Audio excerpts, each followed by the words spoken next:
Bismillahirrahmanirrahim. Assalamualaikum warahmatullahi wabarakatuh.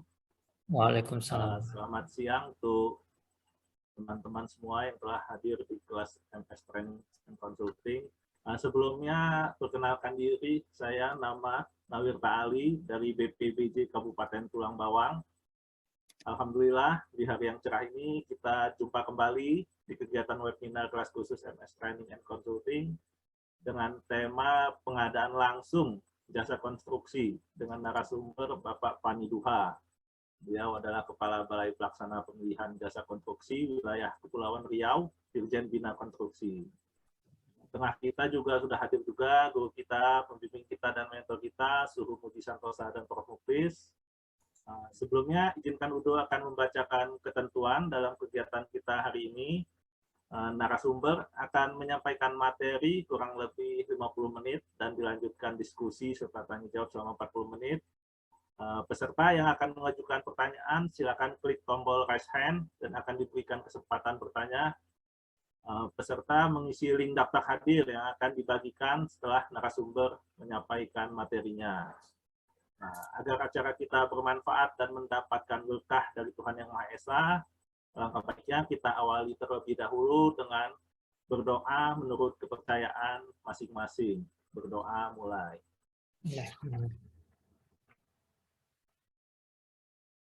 Selesai. Baiklah, kepada narasumber kita, Bapak Fani Duha, waktu dan tempat saya persilakan, Pak. Baik, Bismillahirrahmanirrahim. Assalamualaikum warahmatullahi wabarakatuh. Selamat siang, selamat sore untuk rekan-rekan semua yang mengikuti webinar pada hari ini. Alhamdulillah, puji dan syukur kita panjatkan kehadirat Allah Subhanahu wa Ta'ala, Tuhan yang Maha Kuasa, karena pada hari ini kita diberikan kesempatan kesehatan untuk bisa bergabung di sini berdiskusi ya, meramaikan dunia PBJ kita. Mudah-mudahan apa yang kita diskusikan pada hari ini bisa bermanfaat baik untuk Bapak Ibu semua, juga untuk kami juga di sini, karena biasanya dari diskusi-diskusi ini kan kita saling memberikan masukan ini ya, sharing pengalaman. Di sini ada beberapa rekan-rekan yang saya kenal, ada Bu Rora ini dulu sempat ketemu di Kalimantan Timur, Pak Nawirta, lama ketemu dulu. Ada Mbak Dewi juga ternyata nih, Mbak Dewi ini dari Berantas ya, ikut juga di sini, luar biasa. Oke, terima kasih Pak Muji sudah diberikan kesempatan untuk sharing di sini. Jadi sebagaimana yang disampaikan di awal tadi, untuk hari ini saya diminta Pak Muji untuk berbagi terkait dengan pengadaan langsung untuk jasa konstruksi. Mudah-mudahan bahan paparannya sudah di-share ke Bapak Ibu semua. Tayangannya sudah terlihat Pak Nawirta? Sudah terlihat jelas? Ya. Oke, suara juga aman ya? Aman, jelas. Oke, siap, jelas ya. Baik Bapak Ibu semua, kita mulai saja. Untuk pengadaan langsung jasa konstruksi sebenarnya sih tidak terlalu panjang seperti halnya pengadaan atau yang melalui tender ya, tender seleksi. Kalau tender seleksi itu kan complicated lah. Kalau pengadaan langsung ini lebih sederhana dibandingkan yang tender dan seleksi tadi, baik dari sisi prosedurnya ya, dari sisi prosesnya sendiri juga lebih sederhana, sehingga mudah-mudahan dalam waktu 50 menit tadi kami bisa menyampaikan seluruh isi dari pengadaan langsung ini ya. Nah, tadi sudah disampaikan oleh Pak Moderator, Pak Nawirta, mohon izin memperkenalkan diri, nama saya Fani Duha.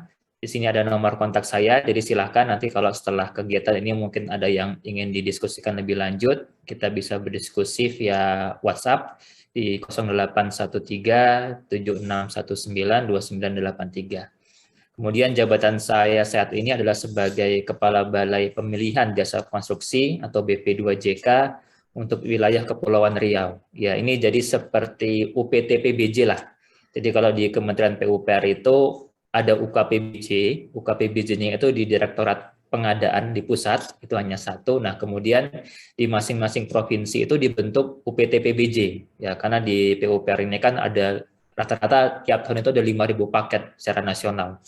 Ini kalau semua dilaksanakan di pusat, di UKPBJ pusat akan kewalahan nih kan, tidak mungkin rasanya. Sehingga kemudian Pak Menteri membentuk UPT PBJ di setiap provinsi. Ya, nah saya kebetulan ditugaskan sebagai Kepala BP2JK di wilayah Kepulauan Riau sejak Maret 2022 sebenarnya. Jadi baru 3 bulan juga ini Bapak Ibu semua. Ya, ini sekilas mengenai kami. Silakan nanti kalau ada hal-hal yang ingin didiskusikan lebih lanjut, kita bisa berdiskusi via WhatsApp. Nah, Bapak Ibu semua, terkait dengan pengadaan langsung hari ini sebenarnya ada 3 hal yang ingin kami coba bagikan kepada Bapak Ibu semua. Pertama tentu pengertian secara umum dulu lah terkait dengan pengadaan langsung itu seperti apa, kemudian nanti bagaimana proses atau tahapan dari pengadaan langsung, kemudian mungkin di sini juga ada teman-teman penyedia jasanya, kami siapkan juga kira-kira dokumen apa yang perlu Bapak Ibu siapkan untuk bisa mengikuti proses pengadaan langsung ini. Ya, jadi baik untuk teman-teman pejabat pengadaan maupun teman-teman penyedia jasa yang ada di sini mudah-mudahan bisa mengambil manfaat dari diskusi kita pada hari ini. Nah, untuk yang pertama dulu Bapak Ibu semua soal pengadaan langsung ini nih. Nah, ini saya coba masuk langsung ke definisinya. Nah, di sini Bapak Ibu bisa lihat di layar ada pengadaan langsung, ada penunjukan langsung nih. Ya, kenapa saya coba sandingkan? Karena kedua hal ini sering disingkat dengan singkatan yang sama ya Bapak Ibu semua ya. PL kan kalau apa namanya kata huruf awalnya itu kan sama-sama PL gitu, pengadaan langsung, penunjukan langsung. Dan memang kemudian pada prakteknya ya teman-teman PBJ itu ya sama-sama menyingkatnya sebagai PL nih. Sehingga harus bisa dibedakan mana yang pengadaan langsung, mana yang penunjukan langsung. Ada kesamaan, ada perbedaan di antara kedua hal ini nih. Ya, misalkan kesamaannya, pengadaan langsung dan penunjukan langsung ini kita sama-sama mengundang satu penyedia kan. Jadi dari awal proses pemilihan kita sudah tahu nih ya siapa penyedia yang akan kita undang. Ya, siapa penyedia yang nanti akan kita undang untuk mereka memasukkan dokumen dan memasukkan penawaran harga. Ya. Tetapi ada perbedaannya juga Bapak Ibu semua ya. Jadi ini yang harus kita pahami dulu apa perbedaan antara pengadaan langsung dengan penunjukan langsung nih. Nah, yang membedakan kedua hal ini adalah sebenarnya pada kondisinya, pada kriterianya. Ya, jadi kalau pengadaan langsung itu adalah metode pemilihan untuk paket-paket dengan nilai tertentu. Ya, jadi batasannya adalah nilai uangnya berapa nih, nilai HPS-nya berapa. Tapi kalau penunjukan langsung itu constraint-nya adalah kondisinya, keadaannya. Ya, ada keadaan-keadaan tertentu yang kemudian menyebabkan kita bisa melakukan penunjukan langsung ketimbang melaksanakan tender atau seleksi. Ya, misalkan ada paket-paket yang kita tahu penyedianya ini hanya satu nih, ya karena ada masalah hak cipta misalkan, sehingga yang bisa menyelenggarakan melaksanakan itu hanya satu penyedia, yaitu bisa kita lakukan dengan penunjukan langsung, ya. Atau pekerjaan yang mau kita lakukan ini sifatnya ada kerahasiaan negara di sana, ya misalkan bangunan militer, ya bangunan istana negara misalkan yang sangat rahasia, maka kita bisa lakukan proses penunjukan langsung, ya tidak perlu melalui proses tender dan seleksi. Nah, kalau pengadaan langsung itu batasannya adalah nilai, ya. Jadi meskipun tadi kita sama-sama akan menunjuk satu penyedia jasa, tapi nanti prosesnya agak berbeda nih antara pengadaan langsung dengan penunjukan langsung. Nah, kalau pengadaan langsung ini batasannya nilai tertentu, ya. Yang sama-sama kita tahu kalau misalkan di pekerjaan konstruksi, maka batasannya adalah 200 juta. Nah, kalau penunjukan langsung tidak ada batasan nilainya, ya. Jadi misalkan nilainya 100 juta, ya bisa juga dengan penunjukan langsung. Kalau memang keadaan tertentunya terpenuhi, ya. Misalkan ada putus kontrak, nilainya tinggal sedikit, kita mau menunjuk langsung cadangan, ya bisa, ya. Tidak perlu dengan pengadaan langsung. Jadi kalau penunjukan langsung ini dari nilai Rp1 sampai tidak terhingga itu bisa dilakukan penunjukan langsung sepanjang keadaan tertentunya terpenuhi. Tapi kalau pengadaan langsung ini sudah dibatasi hanya pada nilai tertentu saja. Ya. Nah, kalau kita lanjutkan Bapak Ibu semua yang tadi kami sampaikan, di sisi kanan Bapak Ibu bisa melihat inilah batasan nilainya nih. Ya. Secara umum diatur di Perpres 16/2018 beserta perubahannya, batasannya adalah kalau pekerjaan konstruksi itu yang boleh dilakukan dengan pengadaan langsung itu maksimal nilainya 100 juta. Ya, kalau pekerjaan konstruksi maksimal sampai dengan 200 juta. Tapi khusus untuk teman-teman yang ada di Papua dan Papua Barat, ya ini siapa tahu di sini juga hadir teman-teman di Papua dan Papua Barat, nilainya lebih besar ya karena diatur di Perpres 17 tahun 2019.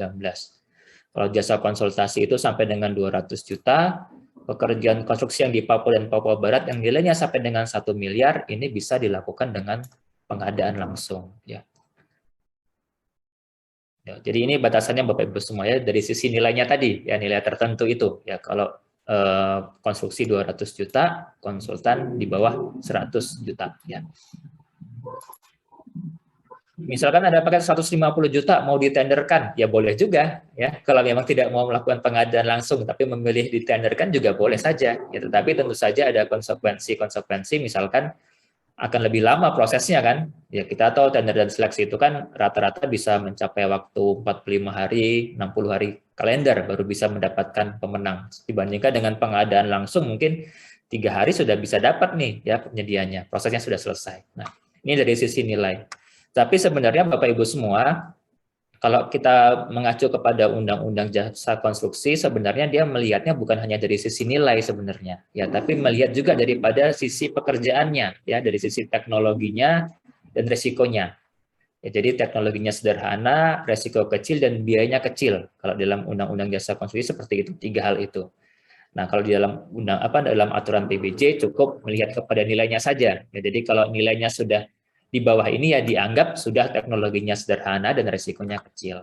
Nah, kemudian juga mungkin yang salah satu perlu kita perhatikan juga, kita ingat juga adalah Bapak Ibu semua dalam perencanaan ya kita dilarang memecah paket pengadaan menjadi beberapa paket dengan maksud menghindari tender dan seleksi. Ya, jadi jangan sampai kemudian karena sebenarnya dari sisi perencanaan ya dari sisi pekerjaannya ini lebih tepat nilainya di atas 200 juta misalkan ya misalkan ada bangun jalan lah misalkan ya nilainya sebenarnya di atas 200 juta nih ya sehingga seharusnya ditenderkan tetapi karena mungkin ada oknum yang ingin menghindari tender. Nah, si PA-KPA ini kemudian memecah menjadi beberapa paket jalan yang nilainya di bawah 200 juta semuanya, sehingga bisa di pengadaan langsungkan. Nah, itu tidak boleh seperti itu. Jadi, harus kembali kepada fungsi bangunannya dulu, ya fungsi pekerjaannya itu apakah merupakan satu kesatuan fungsi yang memang dia satu paket, ya jangan kemudian dipecah-pecah untuk menghindari tender atau seleksi. Ini juga perlu diperhatikan dalam proses pemaketan untuk pengadaan langsung ini, Bapak Ibu semua. Oke, kemudian yang ketiga penyedianya. Nah, siapa sih penyedia yang boleh diundang atau yang boleh kita undang untuk mengikuti pengadaan langsung? Ya, ini sudah jelas diatur hanya untuk usaha orang perseorangan atau badan usaha dengan kualifikasi usaha kecil saja Bapak Ibu semua ya. Jadi tidak boleh kalau misalkan kita mau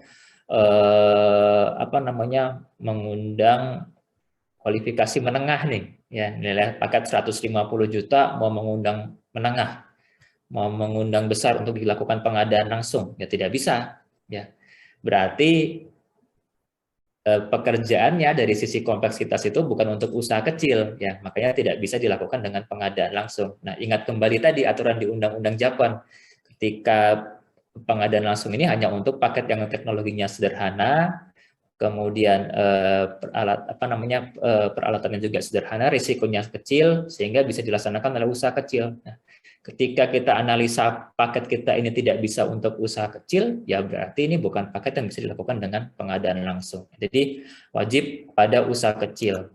Nah, kalau teman-teman di Papua ditambahkan lagi selain dia wajib usaha kecil, juga wajib merupakan pelaku usaha orang asli Papua. Tapi ini bukan wajib nih, ini diutamakan ya. Kalau yang di Papua wajib usaha kecil tetapi diutamakan untuk pelaku usaha orang asli Papua ya kecuali kemudian setelah dianalisa tidak ada satupun usaha kecil pelaku usaha Papua yang bisa memenuhi ya sudah berarti kita bisa lakukan pengadaan langsung kepada yang non OAP ya.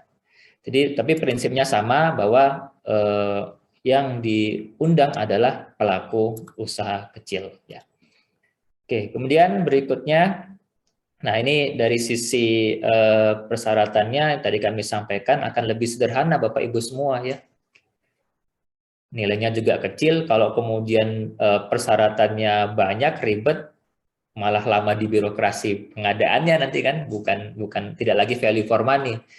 Cuma nilainya cuma 50 juta tapi dokumennya setumpuk misalkan, kan tidak worth it lah. Makanya kemudian di dalam pengadaan langsung ini pun persyaratan dan dokumennya juga disederhanakan ya. Syarat kualifikasi tetap, persyaratan tetap terbagi dua ya, tetap ada persyaratan kualifikasi dan tetap ada persyaratan penawaran, tetapi isi dari masing-masing persyaratan itu menjadi lebih sederhana ya. Ada di persyaratan kualifikasinya, ada persyaratan di penawarannya. Nah, contoh misalkan di persyaratan penawaran nih ya, kalau kita lihat di bagian kiri bawah, untuk yang jasa konsultasi misalkan hanya ada proposal teknis dan kualifikasi tenaga ahli. Itu pun lebih sederhana daripada yang seleksi jasa badan usaha jasa konsultan. Di yang konstruksi ya juga kita hanya akan mengkompetisikan peralatan sama personel saja ya, tidak ada RKK, tidak ada metode, tidak ada subkon dan sebagainya. Ya hanya peralatan dan personel saja. Bahkan untuk paket-paket yang nilainya kecil ya, itu kita tidak mensyaratkan persyaratan teknis penawaran ini nih ya. Untuk paket jasa konsultan sampai dengan 25 juta dan pekerjaan konstruksi yang nilainya hanya sampai dengan 50 juta, kita nanti hanya akan meminta teman-teman penyedia jasa untuk mereka menyampaikan surat penawaran ya, dan penawaran harganya berapa. Itu saja ya, bahwa kami PTA atau CVA memberikan penawaran untuk pekerjaan pengecatan dengan nilai sekian ya, kemudian disampaikan daftar kuantitas harganya ya. Jadi hanya itu saja, tidak ada penawaran teknis tadi, peralatannya apa, personelnya yang ditawarkan apa, itu tidak perlu ditawarkan di dalam paket-paket yang nilainya kecil ini ya, hanya 25 sampai dengan 50 juta ya. Tapi kalau paket yang di atas 50 sampai dengan 200 ya, ini ada tiga hal ini ya penawarannya. Ada surat penawaran, ada penawaran teknis, dan ada penawaran harganya. Tapi lebih sederhana dibandingkan dengan proses tender dan seleksi. Oh ya, silakan. Jadi kalau Bapak Ibu sambil menyimak paparan ini ada yang ingin ditanyakan, bisa resen atau bisa langsung tuliskan di kolom chat ya. Nih, silakan. Jadi biar takutnya nggak lupaan, kan kalau ditunggu di akhir biasanya kelupaan tuh. Ini ada pertanyaan dari Pak Yudi nih, ya apa perbedaan penawaran biaya dengan penawaran harga? Nah ini Bapak Ibu semua. Jadi nomor 3 ini kan kita tulis ada penawaran biaya, ada penawaran harga. Ini bedanya apa? Ya sebenarnya dua-duanya sama. Dua-duanya itu berisi penawaran bahwa si penyedia jasa itu mereka bersedia mengerjakan pekerjaan itu dengan nilai berapa, ya. Tapi biaya ini digunakan untuk jasa konsultasi, Pak. Ya, Pak Yudi. Jadi kalau di paket-paket jasa konsultasi, baik itu pengadaan langsung maupun seleksi, maka kita mengenal atau menggunakan istilah penawaran biaya. Ya, karena di sini kan yang kita bayar itu adalah biaya yang sifatnya itu brainware, ya. Jadi kayak kita ke dokter kan kita konsultasi ada biaya konsultasi kan, bukan harga konsultasi tapi biaya konsultasi. Jadi karena di sini kita akan menugaskan tenaga ahli, yang kita bayar itu adalah pemikirannya, brainware-nya, maka kita gunakan istilah biaya ya. Tapi kalau pekerjaan konstruksi ini karena nanti dia jadi produk tertentu, bangunan tertentu, maka kita menggunakan istilah penawaran harga, Pak Yudi. Ya, jadi bedanya di situ aja nih, dari sifat pekerjaannya aja ya. Karena kalau biaya ini kita gunakan untuk sifat pekerjaan yang tadi sifatnya brainware, jasa, itu kita menggunakan istilah biaya. Tapi kalau istilah harga kita gunakan untuk yang sifatnya tadi bangunan, barang, itu kita gunakan istilah penawaran harga. Ya, tapi sebenarnya isinya sama ya, sama-sama berisi penawaran berapa nilai yang akan ditawarkan oleh penyedia jasa untuk melaksanakan pekerjaan itu ya. Mudah-mudahan clear ya Pak Yudi ya. Clear, Bang. Siap. Kemudian ini dari Pak Sunar Adi, pengadaan langsung Jaskon, apa persyaratan SBU sampai harus subklasifikasi? Nanti kita buka selanjutnya. Metode penawaran juga nanti kita buka selanjutnya ya. Nanti ada di slide berikutnya. Oke, kemudian saya lanjutkan. Nah, terakhir di bagian umum ini terkait dengan rancangan kontrak Bapak Ibu semua. Nah, kontrak untuk pengadaan langsung ini bagaimana kalau di jasa konstruksi ya? Kita mengenal ada faktur pembelian, ya, ada kwitansi, ada nota pembelian, ya, ada SPK, ada surat perjanjian. Nah, ini agak berbeda dengan di pengadaan barang, ya. Jadi kalau di barang kan kalau nilainya di bawah 200 juta kan cukup dengan bukti pembelian, ya, atau kwitansi. Dua itu kan. Tapi kalau di pekerjaan konstruksi maupun di jasa konsultasi, semuanya kita hanya menggunakan SPK, Bapak Ibu semua, ya. Jadi bukan bukti pembelian, bukan nota, bukan kwitansi, tapi SPK, ya, surat perintah kerja. Ya, jadi hanya satu pilihan ini, ya. Jadi mau nilainya hanya 10 juta ataupun 200 juta, ya sama, ya. Teman-teman PPK itu harus menyiapkan SPK, ya, surat perintah kerja. Nah, ini sampai dengan 200 juta, ya. Kalau pengadaan langsung yang di atas 200 juta, artinya untuk teman-teman yang di Papua nih, ya. Kan tadi di Papua kan bisa sampai dengan 1 miliar, ya. Nah, kalau nilai pengadaan langsungnya di atas 200 juta atau jasa konsultasinya di atas 100 juta, maka yang digunakan adalah surat perjanjian, ya, seperti biasa, kontrak seperti biasa. Tapi kalau yang di luar Papua, karena nilai pengadaan langsungnya itu hanya sampai dengan 200 juta, ya, atau konsultasi hanya sampai dengan 100 juta, kita menggunakan surat perintah kerja, ya, SPK. Jadi sudah terstandar semua, ya, mau nilainya cuma 5 juta sampai dengan 200 juta, ya, kemudian kita gunakan SPK. Nah, kemudian juga dari sisi jenis kontraknya hanya ada harga satuan sama lumsum saja, ya. Tidak ada gabungan, Bapak Ibu, ya. Jadi teman-teman PPK tidak usah berinovasi membuat kontrak gabungan, ya. Pertimbangannya karena kan nilainya kecil, harusnya sudah bisa dibuat dengan jelas lah, ya, mau menggunakan lumsum atau menggunakan harga satuan, tentunya sudah lebih pasti bisa dibuat seperti itu kan, karena pekerjaannya sederhana ini, ya, item-item pekerjaannya, volumenya semua sudah bisa diidentifikasi, ya, sehingga cukup menggunakan harga satuan, ya, ataupun kalau bisa dipastikan pekerjaannya nilainya, ya, kita menggunakan lumsum, ya, tapi jangan membuat kontrak gabungan aja, ya. Jadi kalau dari sisi jenis kontrak ini, ya, menggunakan surat perjanjian kerja, surat perintah kerja, dan jenis kontraknya adalah harga satuan atau lumsum. Ya, kalau di jasa konsultasi menggunakan waktu penugasan atau lumsum, ya.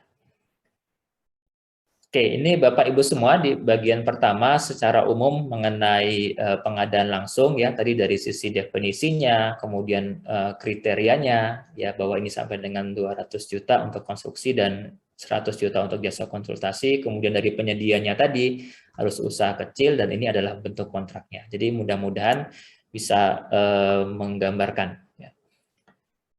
Saya coba cek lagi ini dari Pak Nyoman, apakah pengadaan langsung PK dengan nilai sampai dengan 25 juta harus ada persyaratan teknis. Nah, ini saya coba balik ke tadi Pak, ya, Pak Nyoman Astawan, ya, kita tadi belum sempat bergabung di sini. Jadi memang seperti ini Pak, jadi ketika ada paket-paket, ini karena bicara PK berarti pekerjaan konstruksi, ya, jadi di sisi sebelah kanan Bapak Ibu semua. Jadi kalau ada paket pekerjaan konstruksi yang nilainya di bawah 50 juta, maka kita memang tidak akan mengkompetisikan persyaratan teknis, ya. Jadi kita tidak meminta penyedia itu menyampaikan peralatan, tidak meminta penyedia untuk menyampaikan personelnya, ya. Kita hanya akan meminta penyedia itu untuk menyampaikan surat penawarannya, tapi kalau misalkan melalui elektronik kan sudah base system ini, ya, otomatis. Kemudian penawaran harganya, ya, DKH-nya seperti apa, ya. Jadi kita tidak mengkompetisikan soal alat sama personelnya Pak Nyoman, ya. Jadi cukup surat penawaran sama penawaran harganya saja. Kalau nilainya di bawah 50 juta, jadi bukan sampai dengan 25 juta, tapi 50 juta. Yang 25 juta ini untuk jasa konsultasi, ya. Jadi kalau jasa konsultasi sampai dengan 25 juta, kita tidak meminta penyedia jasa menyampaikan proposal teknis, ya, atau menyampaikan kualifikasi tenaga ahli, tidak. Ya, cukup menyampaikan surat penawaran dan penawaran biaya saja. Itu ya Pak Nyoman Astawa. Kemudian dari Mul. Ibu Nida ini sama kayaknya Pak. JK untuk ya? perencanaan 10. Bu Nida ini ada pertanyaan juga. Untuk nilai 10,5 pakai tenaga ahli apa enggak? Oh. Wah, di bawah Pak, Bu Nida ya. Jika untuk perencanaan dengan pagu cuma 10,5 juta, apakah tetap wajib menggunakan tenaga ahli? Bagaimana cara evaluasi tenaga ahlinya? Nah, ini mungkin ini Bapak Ibu semua, ini kalau dikaitkan dengan pertanyaan siapa tadi? Pak Astawa. Ini kan sebenarnya hanya kelengkapan penawaran ya, ya. Tapi bukan berarti kemudian kita tidak membutuhkan peralatan, bukan berarti kita tidak membutuhkan personel, bukan berarti kita tidak membutuhkan tenaga ahli untuk melaksanakan pekerjaan itu, ya. Kita tetap butuh alat, kita tetap butuh personel, kita tetap butuh tenaga ahli, tetapi tidak dikompetisikan, tidak perlu kita minta dokumennya lah. Pokoknya nanti di lapangan, ketika dilaksanakan di lapangan, ya harus ada nih tenaga ahlinya, kan gitu. Nah, begitu juga dengan pertanyaan Bu Nida ini, Bu, apalagi ini untuk perencanaan. Ya, perencanaan ini kan jasa konsultasi konstruksi ya. Ya, artinya nanti ada orang yang dia akan menyiapkan dokumen perencanaan. Nah, di dalam Undang-Undang Jakon, Bapak Ibu semua sudah diatur ya. Untuk jasa konsultasi ini harus dilaksanakan oleh orang yang memiliki keahlian ya, memiliki keahlian dan memiliki sertifikat kompetensi ya. Jadi harus ada SKA-nya juga ya. Jadi nggak bisa perencanaan ini dikerjakan oleh orang yang bukan ahli nih ya. Jadi tetap harus ada tenaga ahlinya Bu Nida ya. Jadi Bapak Ibu semua ketika membuat kerangka acuan kerja untuk pengadaan langsung perencanaan, meskipun nilainya kecil, ya tetap harus ada tenaga ahlinya di situ. Ya, namanya saja pekerjaan jasa konsultasi. Ya. Berarti di KAK-nya tetap harus ada ya Bang, tapi Tetap harus ada, betul Bapak Ibu semua. tidak perlu disyaratkan. Nah, tapi tidak perlu kita minta penyedia menyampaikan dokumennya, nggak perlu. Tapi nanti di lapangan ketika melaksanakan pekerjaan perencanaan, ya harus ada tenaga ahlinya sesuai dengan yang kita minta. Kayaknya itu juga menjawab pertanyaan Pak Yefri Purnama ini yang untuk jasa konsultasi yang di bawahnya Bu Nida 2. Sama ini pertanyaannya. Untuk jasa ya. Evaluasinya Pak ya. Ya tidak dievaluasi Bapak Ibu semua ya. Tapi nanti di lapangan ketika misalkan si penyedia ini mendatangkan tenaga ahli yang tidak kompeten dengan PPK bisa minta penggantian kan. Tolong diganti si A ini ternyata tidak sesuai kompetensinya sesuai dengan yang kami minta. Misalkan SKA-nya kita minta muda, mereka nggak punya SKA, ya harus diganti. Ya kita minta pengalamannya 2 tahun, dia cuma 1 tahun. Ya minta diganti Bapak Ibu semua. Nah inilah juga kuncinya kan pada saat pengadaan langsung ini kan kita mengundang penyedia Bapak Ibu semua, mengundang penyedia yang diyakini mampu. Ya, jadi itu dulu kuncinya di awalnya itu dulu. Jadi meskipun tidak dikompetisikan, tidak dievaluasi, tapi dari awal kita harusnya sudah meyakini bahwa si PTA ini mau kita undang. Karena apa? Karena selama ini dia mampu melaksanakan pekerjaan perencanaan, kan gitu. Tapi kalau dari awal kita juga nggak kenal penyedianya, belum pernah kerja sama kita, belum punya pengalaman di kita, nah bisa muncul pertanyaan-pertanyaan Bu Nida sama Pak Yefri ini. Nanti tenaga ahlinya siapa ya? Bisa nggak dia ngerjain nih kan? Nah, jadi harus kembali ke awalnya dulu nih, ya ditarik ke awalnya, kita akan mengundang penyedia yang kita yakini mampu. Gitu. Situ dulu Bapak Ibu semua. Pak Nawirta. Oke, lanjut Pak. Oke ya, lanjut ya. Lanjut dulu ya. Lanjut dulu. Oh, satu lagi mungkin ini terkait dengan kontrak nih. Tadi nyambung ke slide berikutnya ya. Dari PUPR Elmul, ya Pak Elmul atau Bu Elmul, mohon maaf. Untuk Papua, pekerja dengan nilai 500 juta menggunakan surat perjanjian. Iya, ya. Jadi SPK itu dibatasi hanya untuk sampai dengan 200 juta Bapak Ibu semua. Ya. Ketika 200 sampai dengan 1 miliar, ya harus menggunakan surat perjanjian. Gitu. Ya, tapi kalau pengadaan langsung di luar Papua kan hanya sampai dengan 200 juta ya maksimalnya kan nggak bisa 300 juta. Makanya kalau pengadaan langsung yang di luar Papua ya pasti pakai SPK ya. Tapi kalau yang teman-teman yang di Papua, nah hati-hati ya ketika nilai pengadaan langsungnya di atas 200 juta, misalkan 500 juta, ya harus pakai surat perjanjian ya, bukan hanya sekedar SPK saja ya. Pertanyaannya makin banyak ini Bang. Ada yang kalau gitu bantu Pak Nawirta yang ini deh yang nyortir yang berkaitan sama slide saya Pak ya. Hampir sama semua sih ini sebetulnya. Terkait dengan tenaga yang pengadaan langsung nilainya 25 juta untuk konsultan dan konstruksi di bawah 50 juta. apakah mungkin sudah ditentukan di KAK atau spek tapi tidak dikompetisikan, begitu maksudnya. Iya. Hampir Jadi sama intinya pertanyaan seperti itu. sama. Jadi intinya Bapak Ibu semua tetap dituliskan di KAK. Kita butuh tenaga ahlinya apa, ya. Jadi yang kita atur di pengadilan langsung ini hanya kita tidak mengevaluasinya saja, ya. Kita tidak mengkompetisikan gitu. Tapi tetap kita syaratkan, ya. Jadi jangan dimaknai kemudian kita juga tidak di KAK di spek kita tidak menuliskan tenaga ahlinya, tidak menuliskan peralatannya, jangan ya. Karena itu kan nanti yang mengikat mereka. Mungkin Kalau itu nggak kita tulis, gimana kita nuntut mereka untuk menyediakan itu kan, Pak Nawirta gitu. Benar. Mungkin analoginya kalau di tender itu kan misalnya kebutuhan alatnya misalnya ada 10, di syaratnya kan hanya dibatasi 6 gitu aja mungkin. Nah, iya kalau betul. di pengadaan langsung di KAK-nya tetap ada, cuman untuk syarat pengadaannya nggak ada di bawah 25. Mungkin betul. itu ya. Ya. Jadi di KAK di spek tetap harus Bapak Ibu tuliskan semua ya, peralatannya apa, personelnya butuhnya apa, ya tuliskan di KAK sama spektek itu gitu. Oke, ada lagi Pak? Pertanyaannya belum ada yang connect sama slide-nya, lanjut aja dulu. Oke, lanjut dulu ya. Ternyata banyak ya, saya pikir tadi nggak banyak yang nanya soalnya. Soalnya kan sederhana ini. Oke, lanjut ke bagian kedua Bapak Ibu semua, ini tentang tahapan pengadaan langsung nih. Nah, tahapan pengadaan langsung pun saya ingin membawa pola pikir jangan dimaknai pengadaan langsung ini hanya pada proses kita mencari penyediaannya saja nih, ya. Jadi kita kembali ke gambaran besar lah, bahwa yang namanya pengadaan itu kan mulai dari perencanaan pengadaan sampai dengan serah terima pekerjaan. Ya. Nah, jangan dimaknai pengadaan itu hanya sekecil yang ini aja nih ya.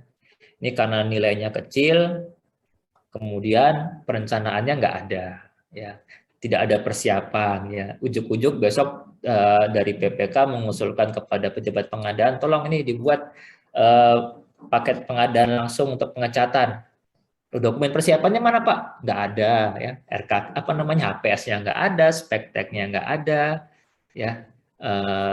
Rancangan kontrak yang tadi belum disiapkan, kan gitu. Nggak bisa seperti itu Bapak Ibu semua, ya. Jadi kalau di sini ada teman-teman PPK, ya disiapkan dulu yang namanya persiapan-persiapan ini, ya, persiapan pengadaan. Siapkan spesifikasi teknisnya, ya, atau kalau di jasa konsultasi siapkan kerangka acuan kerja, ya. HPS juga ada, ya, bukan karena misalkan nilainya hanya 10 juta kemudian nggak dibuat rancangan biayanya, tidak, ya, tetap harus ada RAB-nya, HPS-nya tetap harus dibuat. Rancangan kontraknya tadi SPK-nya, ya, sudah diisi bagian-bagian yang perlu diisi, ya. Jadi tetap dibuat persiapan pengadaannya. Atau kalau kita tarik lagi lebih ke awal, Bapak Ibu pejabat PA ya sudah harus membuat dokumen perencanaan pengadaan juga, ya. Jadi pengadaan langsung ini pun artinya tetap memenuhi kaidah-kaidah pemrograman yang aturan lah, ya. Jadi memang dari awal sudah direncanakan bahwa ada pemaketan yang perlu dilakukan dengan pengadaan langsung, ya. Cuman gini juga Bapak Ibu semua, tadi yang contohnya misalkan memecah-mecah paket, ini kan perencanaan pengadaan yang salah nih, ya, karena ya ini rahasia umum lah ya, sering kita temukan kan pengadaan langsung ini kemudian digunakan untuk menunjuk penyedia-penyedia tertentu yang dengan maksud tidak baik kan, nanti entah mengharapkan ada kickback dan sebagainya, ya. Nah itu ya harus kita cegah dari perencanaan pengadaan ini nih, ya. Jadi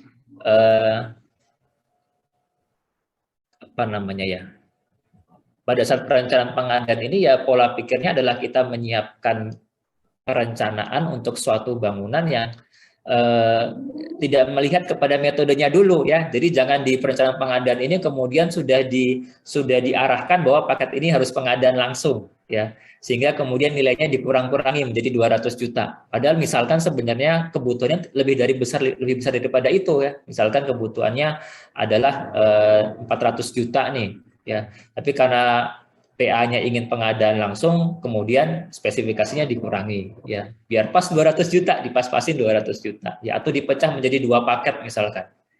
Ya, ini nggak boleh, ya. Jadi perencanaan pengadaannya harus kita benahi dulu Bapak Ibu semua, ya. Jangan sampai tadi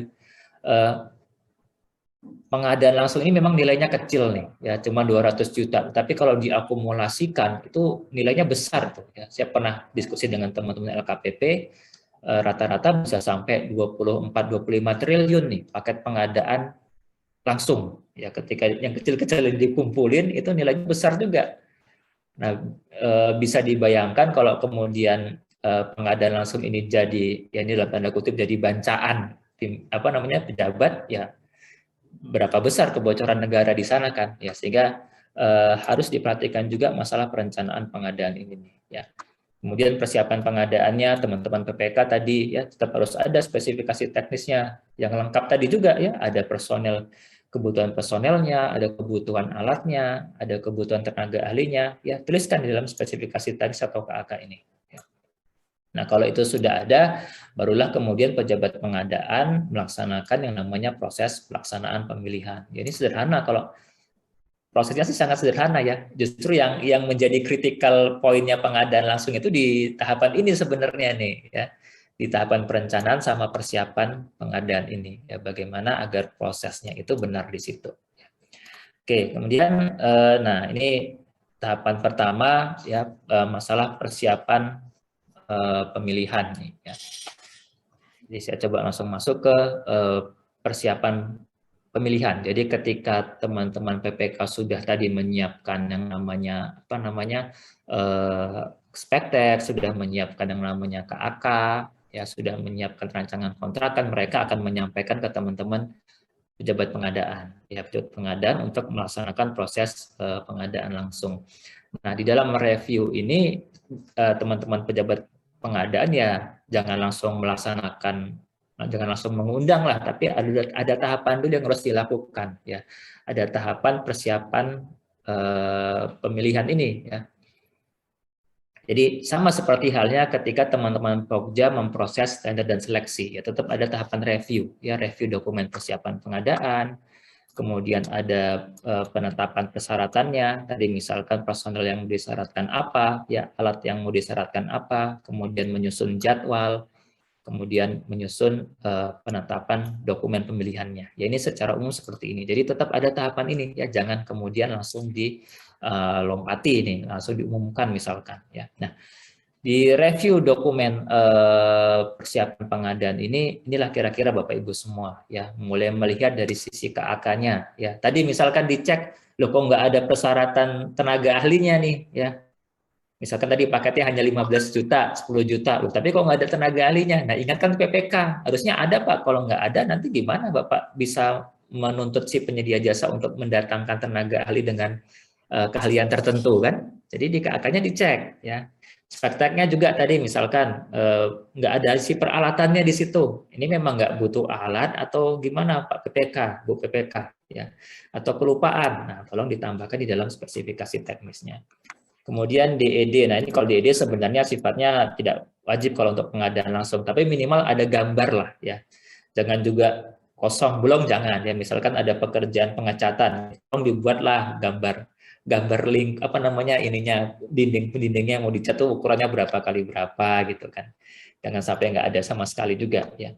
Kemudian HPS. Nah, HPS juga direview nih, dilihat nih. Ya terutama untuk di jasa konsultasi nih misalkan. Ya tadi ada pertanyaan terkait dengan nilainya hanya 10 juta.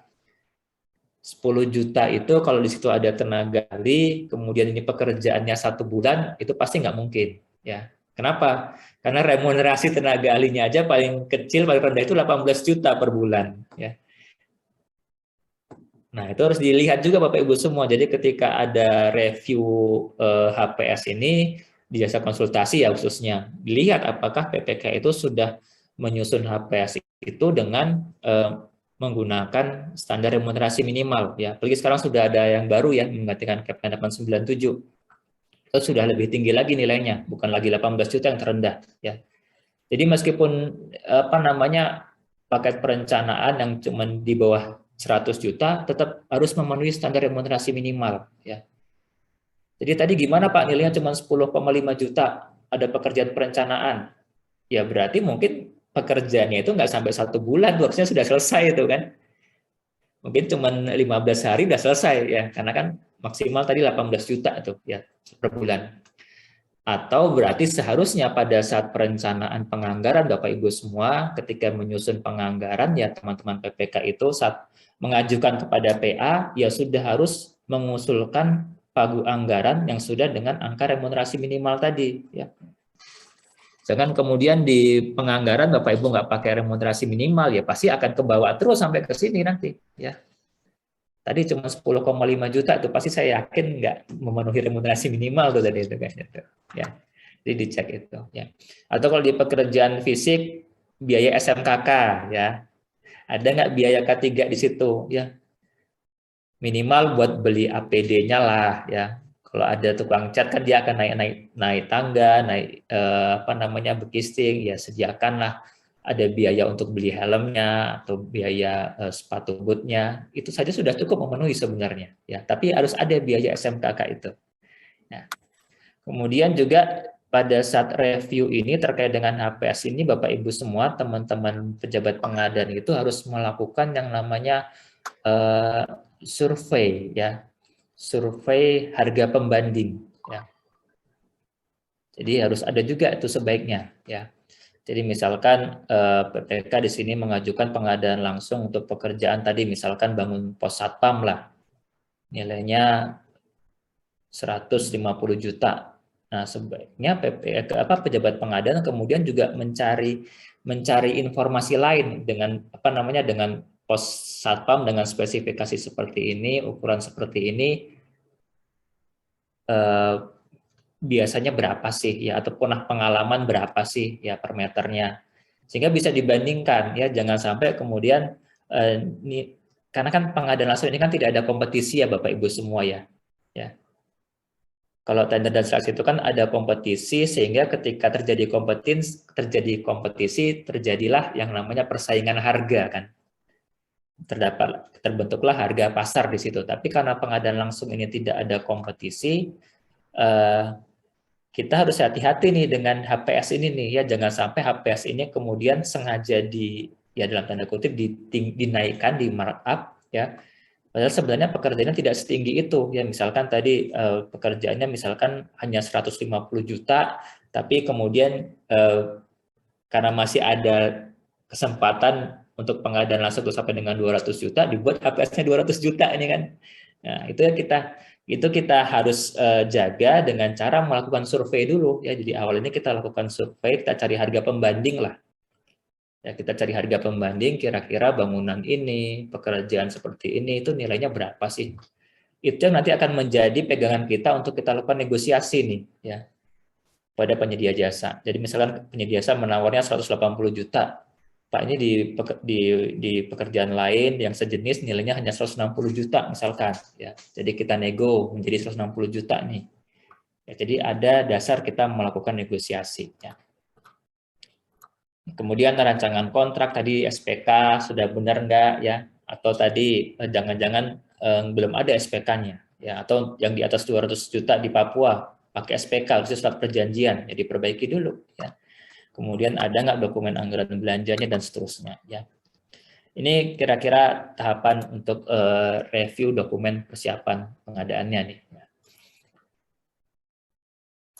Oke, nah ini tadi ada yang menanyakan soal metode pemilihannya Bapak Ibu semua, ya. Jadi kalau pengadaan langsung ini metode kualifikasinya ya pasca kualifikasi, ya.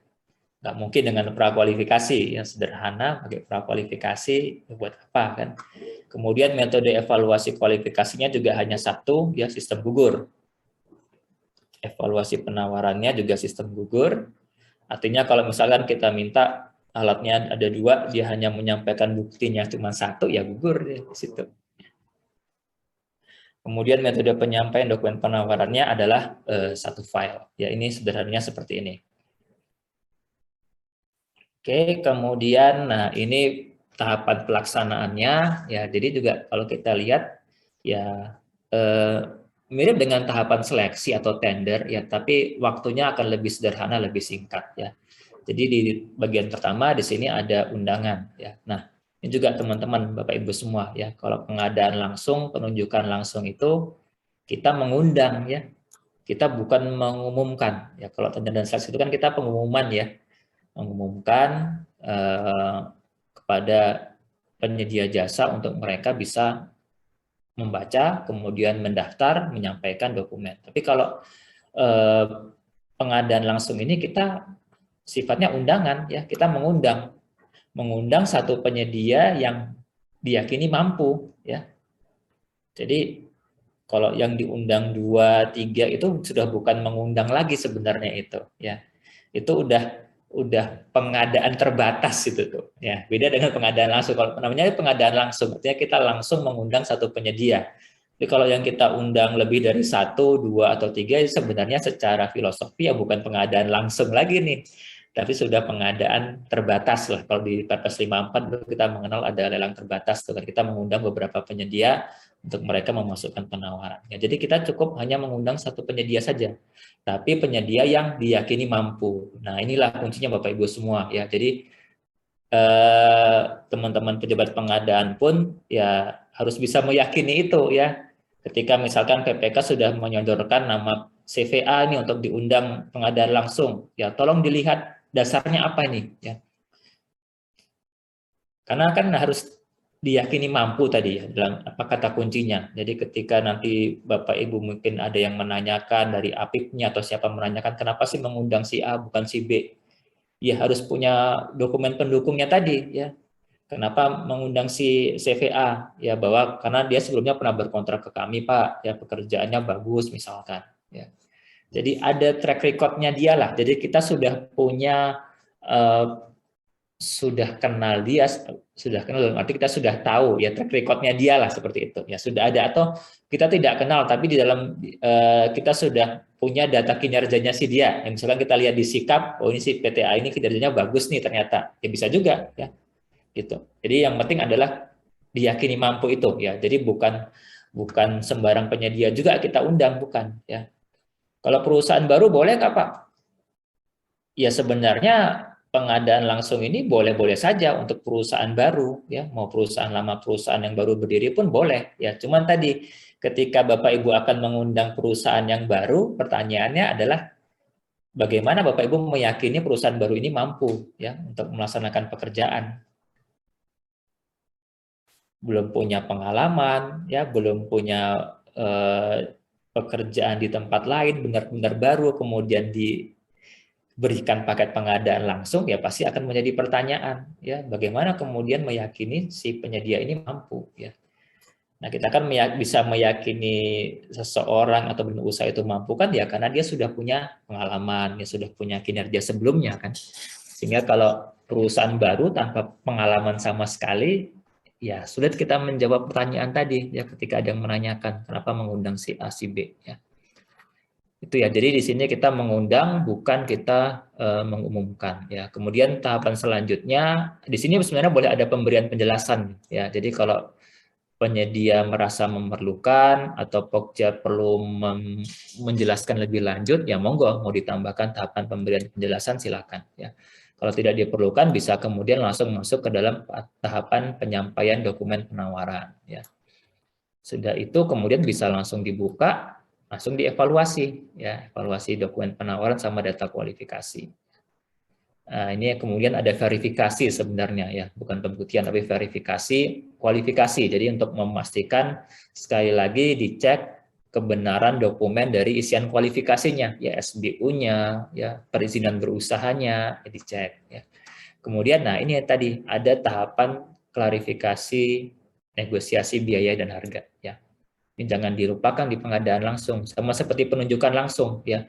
Kenapa pengadaan langsung dan penunjukan langsung itu pasti ada klarifikasi dan negosiasi harga? Karena tadi sifatnya ini kita hanya mengundang satu penyedia jasa, sehingga tidak ada kompetisi harga di sana. Ya, sehingga kita harus menegosiasikan. Nah, dasar negosiasinya apa? Ya, survei yang kita lakukan di awal tadi, ya. Di awal tadi sebelum kita lakukan pengadaan langsung, kita survei, kita cek harganya berapa. Itulah yang menjadi dasar kita untuk melakukan proses negosiasi ini, ya. Jadi wajib ada negosiasi. Kemudian kalau itu sudah clear semua, ya kemudian dilaporkan kepada PPK, ya.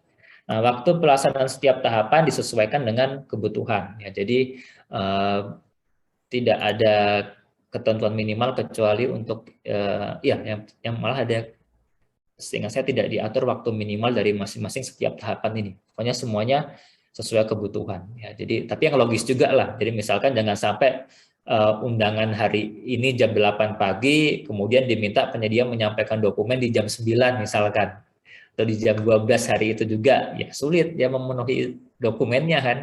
Ya berikanlah waktu misalkan 2 hari, ya 1 hari untuk menyiapkan dokumen, kemudian hari keduanya mereka memasukkan dokumen. Dan nanti hari ketiga evaluasi, langsung pembuktian, langsung negosiasi, ya langsung dilaporkan, bisa selesai 3 hari. Ya, gitu.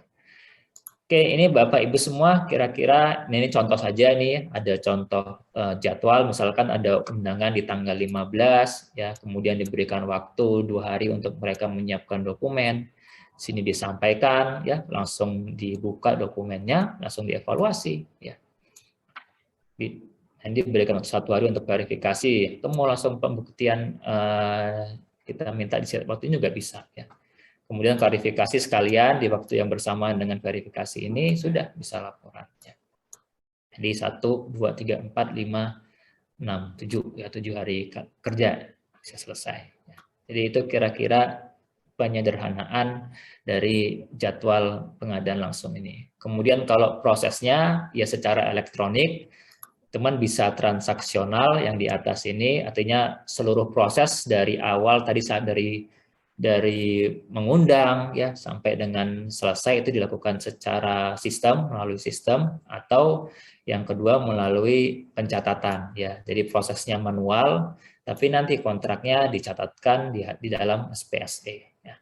Ini pilihan ya. Jadi mana yang lebih baik ya sebenarnya sama-sama saja nih, bergantung kepada pejabat pengadaannya aja ya, lebih memudahkan yang mana ya, lebih nyaman yang mana ya.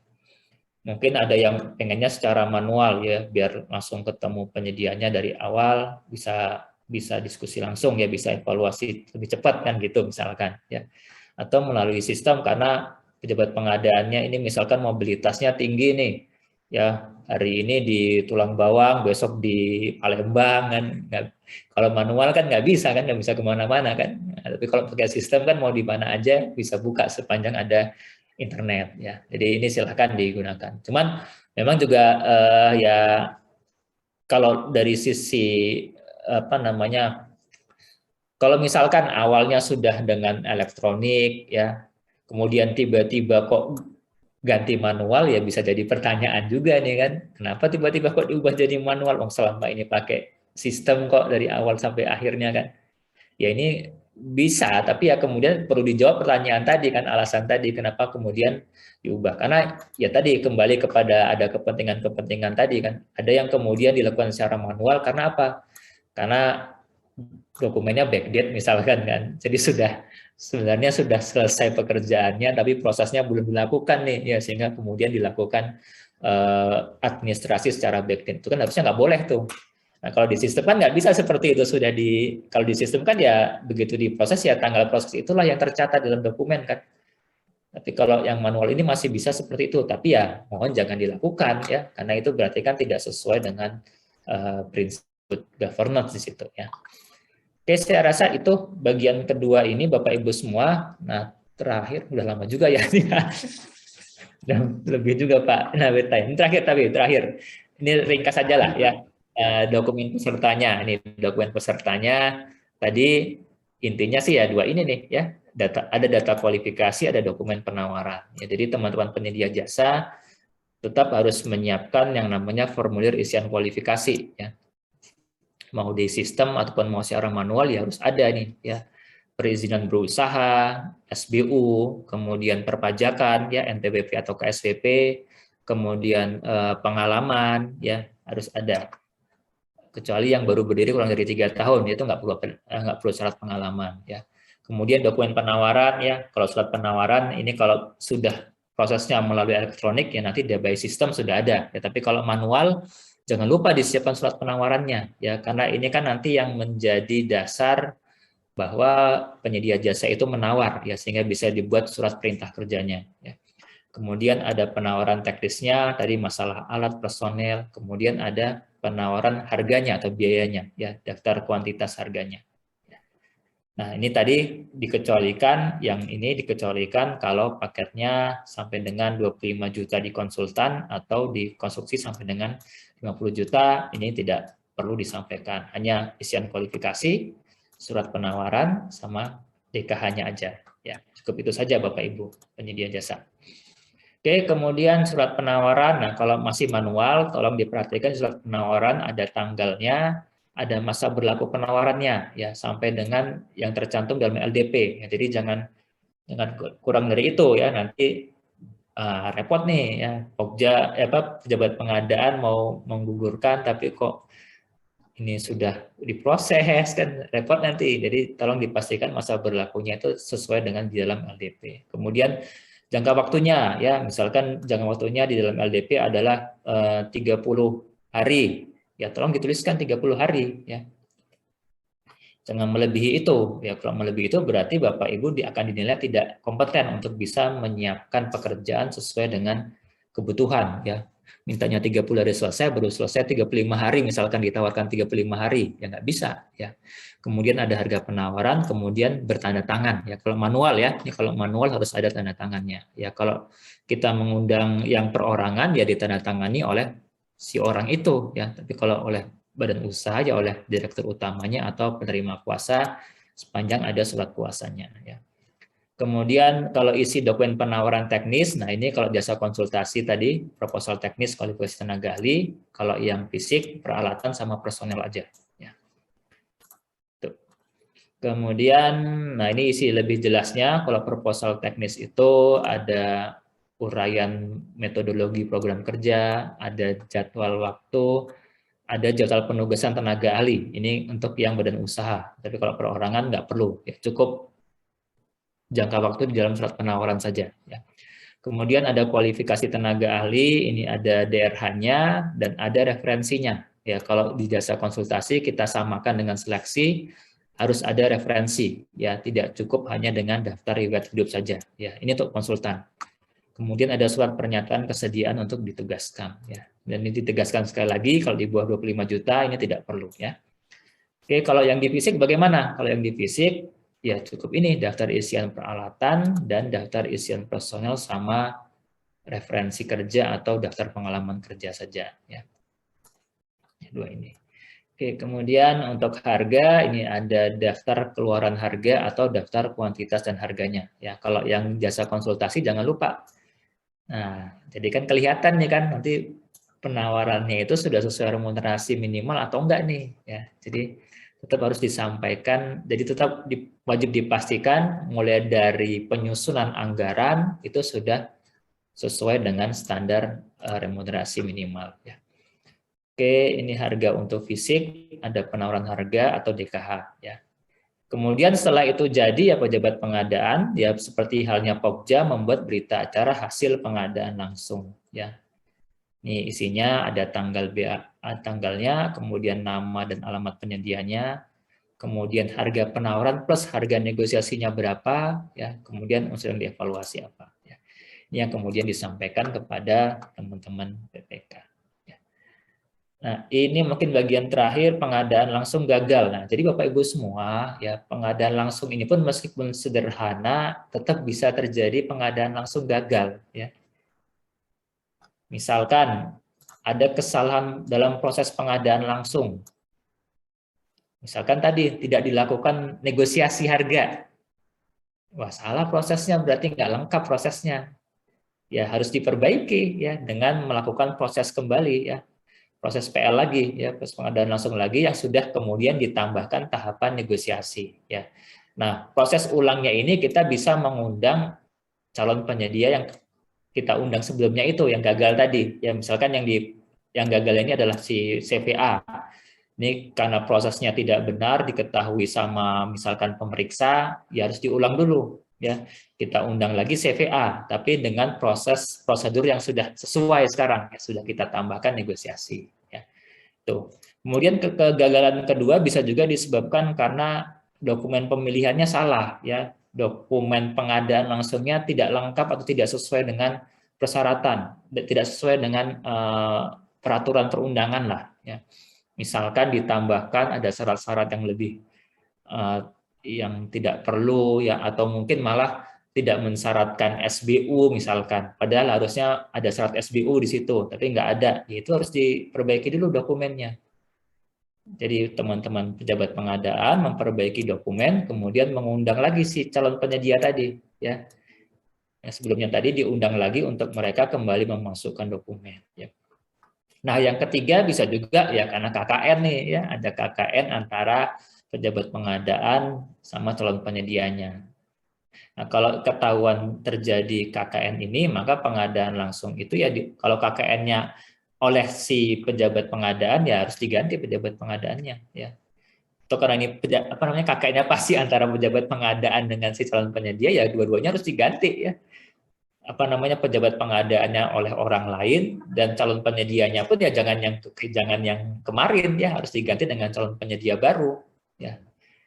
Kemudian yang nomor 4, 5, 6 ini, nah ini nomor 4, calon penyedia tidak menyampaikan dokumen penawaran, dokumen kualifikasi. Ya misalkan CVA kita undang, kita berikan waktu 3 hari, ternyata sampai dengan 3 hari itu tidak juga menyampaikan dokumen, ya tidak menyampaikan penawaran. Nah ini nggak bisa diperpanjang, ya, jangan diperpanjang nih, ya. Tapi ya karena sudah kita berikan waktu di awal 3 hari, dia tidak memasukkan dokumen, ya berarti si CVA ini kita nilai memang tidak berminat, ya, tidak berminat untuk mengikuti pengadaan langsung. Nah, kita ulang pengadaan langsung dengan mengundang pelaku usaha yang lain, ya, CVB kita undang. Nomor 5 juga calon penyedia tidak lulus. Tadi misalkan ya, ketika kita evaluasi dokumen teknisnya ternyata alatnya kurang atau pengalamannya tidak sesuai, atau SBU-nya sudah mati. Ya nggak bisa kita undang dia lagi, ya kita mengundang pelaku usaha yang lain. Kemudian yang keenam, tidak tercapai kesepakatan saat negosiasi harga. Ya tadi misalkan si penyedia menawarnya 180 juta, tapi karena PP pejabat pengadaan tahu ini sebenarnya nilainya hanya 100 juta ini. Saya nggak mau Pak meneruskan kalau Bapak tetap bersikukuh nawar 180 juta.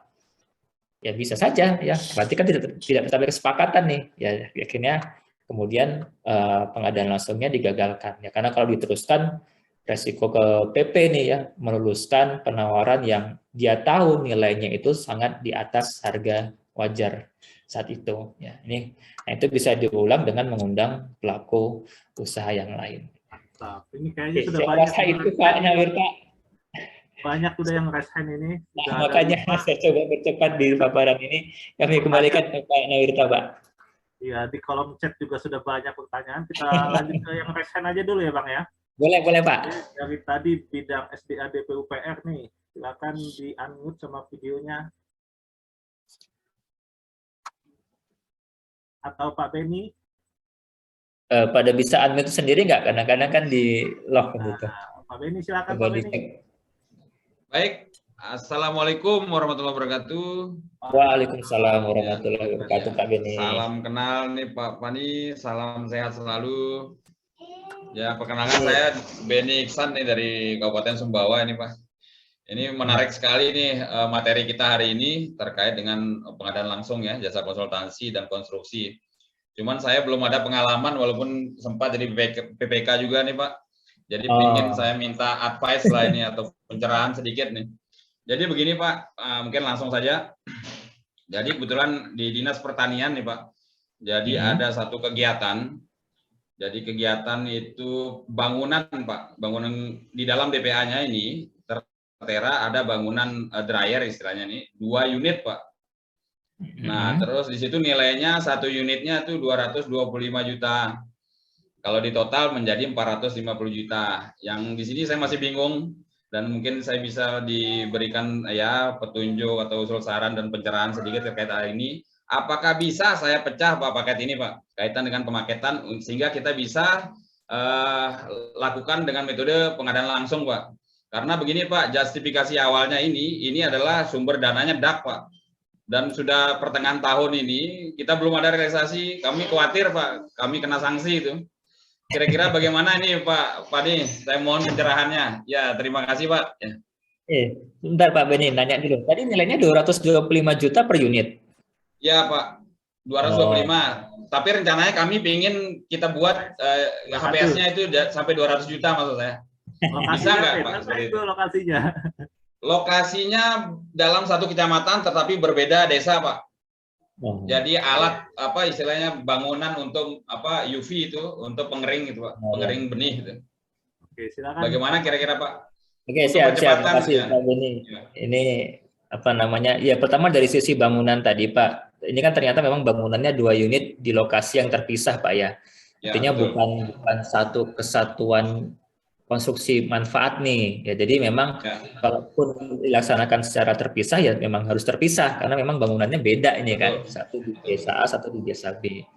Itu yang pertama. Kemudian tadi yang kedua, masalah nilai ya.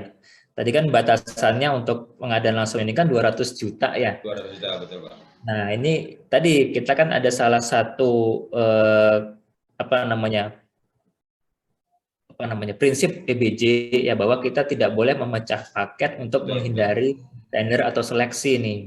Nah, ini harus dilihat dulu 225 juta ini spesifikasinya bagaimana, Pak? Ya. Kemudian ketika mau dibuat 200 juta, di mana yang berkurang itu? Apakah ada pengurangan spesifikasi? Apakah ada pengurangan pekerjaan? Nah, kalau ada pengurangan-pengurangan seperti itu, ya ini saya juga khawatir kalau kemudian dibuat diturunkan nilainya sehingga nanti anggapannya adalah ini sengaja dikurangi spesifikasinya, dikurangi lingkup pekerjaannya hanya agar bisa pengadaan langsung kepada penyedia tertentu nih Pak Beni. Ya. Oh begitu Pak. Kecuali pengurangan harganya itu memang karena pengaruh harga pasar, ya spesifikasinya tidak berubah, lingkup pekerjaannya tidak berubah, tapi kan memang harga pasarnya aja yang turun nih. Misalkan harga cabai kemarin 70.000 sekarang tinggal 50.000, ya kan itu kan harga pasar tuh kan.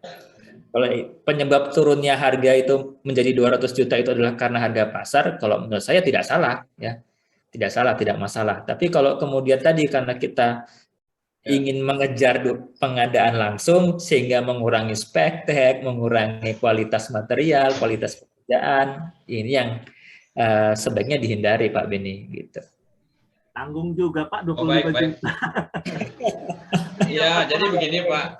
Kemarin kenapa bisa lebih? Mungkin ya, jadi secara identifikasi kebutuhannya mungkin di awal memang seperti itu ukurannya Pak. Jadi mungkin dimensinya saja. Tapi yang jelas seandainya kami rubah pun untuk menjadi 200 juta dengan dimensi yang berkurang sedikit, karena memang kebutuhannya juga ini kalau full 225 juta itu penuh Pak. Jadi itu juga bisa memenuhi gitu Pak. Dimensinya saja gitu Pak. Jadi secara spesifikasi tidak akan berkurang Pak, cuman dimensi mungkin Pak. Nah kira-kira bagaimana boleh apa tidak Pak? Seperti itu Pak. Dibuat justifikasinya aja Pak Beni. Apa namanya? Justifikasi Pak ya. Baik. Kenapa ada pengurangan tadi? Apa namanya? Ini apa? Ukuran ya, dimensi ya.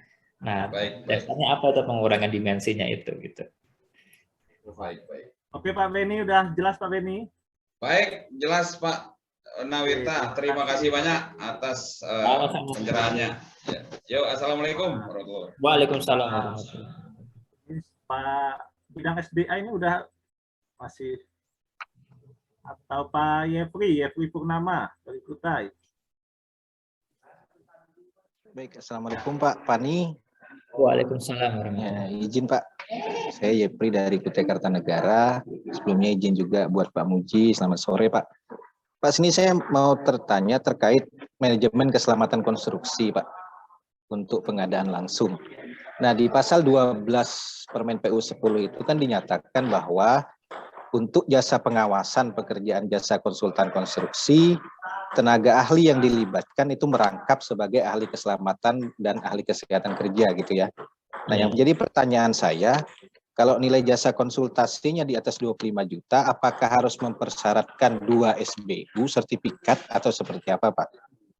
Karena kan kalau kita mengacu ke Permen PU 10 di pasal 12 itu kan tenaga ahli dilibatkan merangkap sebagai ahli K3. Seperti itu. Apa SKA apa maksudnya Pak? Maaf, SKA-nya Pak, sertifikat keahliannya seperti itu. Nah, terus pertanyaan saya selanjutnya itu sama terkait keselamatan konstruksi juga di pasal 14 itu dinyatakan dalam hal pekerjaan konstruksi resiko kecil untuk pengadaan langsung penyedia jasa menyusun RKK sederhana kan Pak? Ya, itu ada kebijakan keselamatan konstruksi, jadwal inspeksi dan sebagainya. Nah, yang jadi pertanyaan, apakah ini menjadi bagian dari persyaratan dokumen pemilihan atau tidak seperti itu?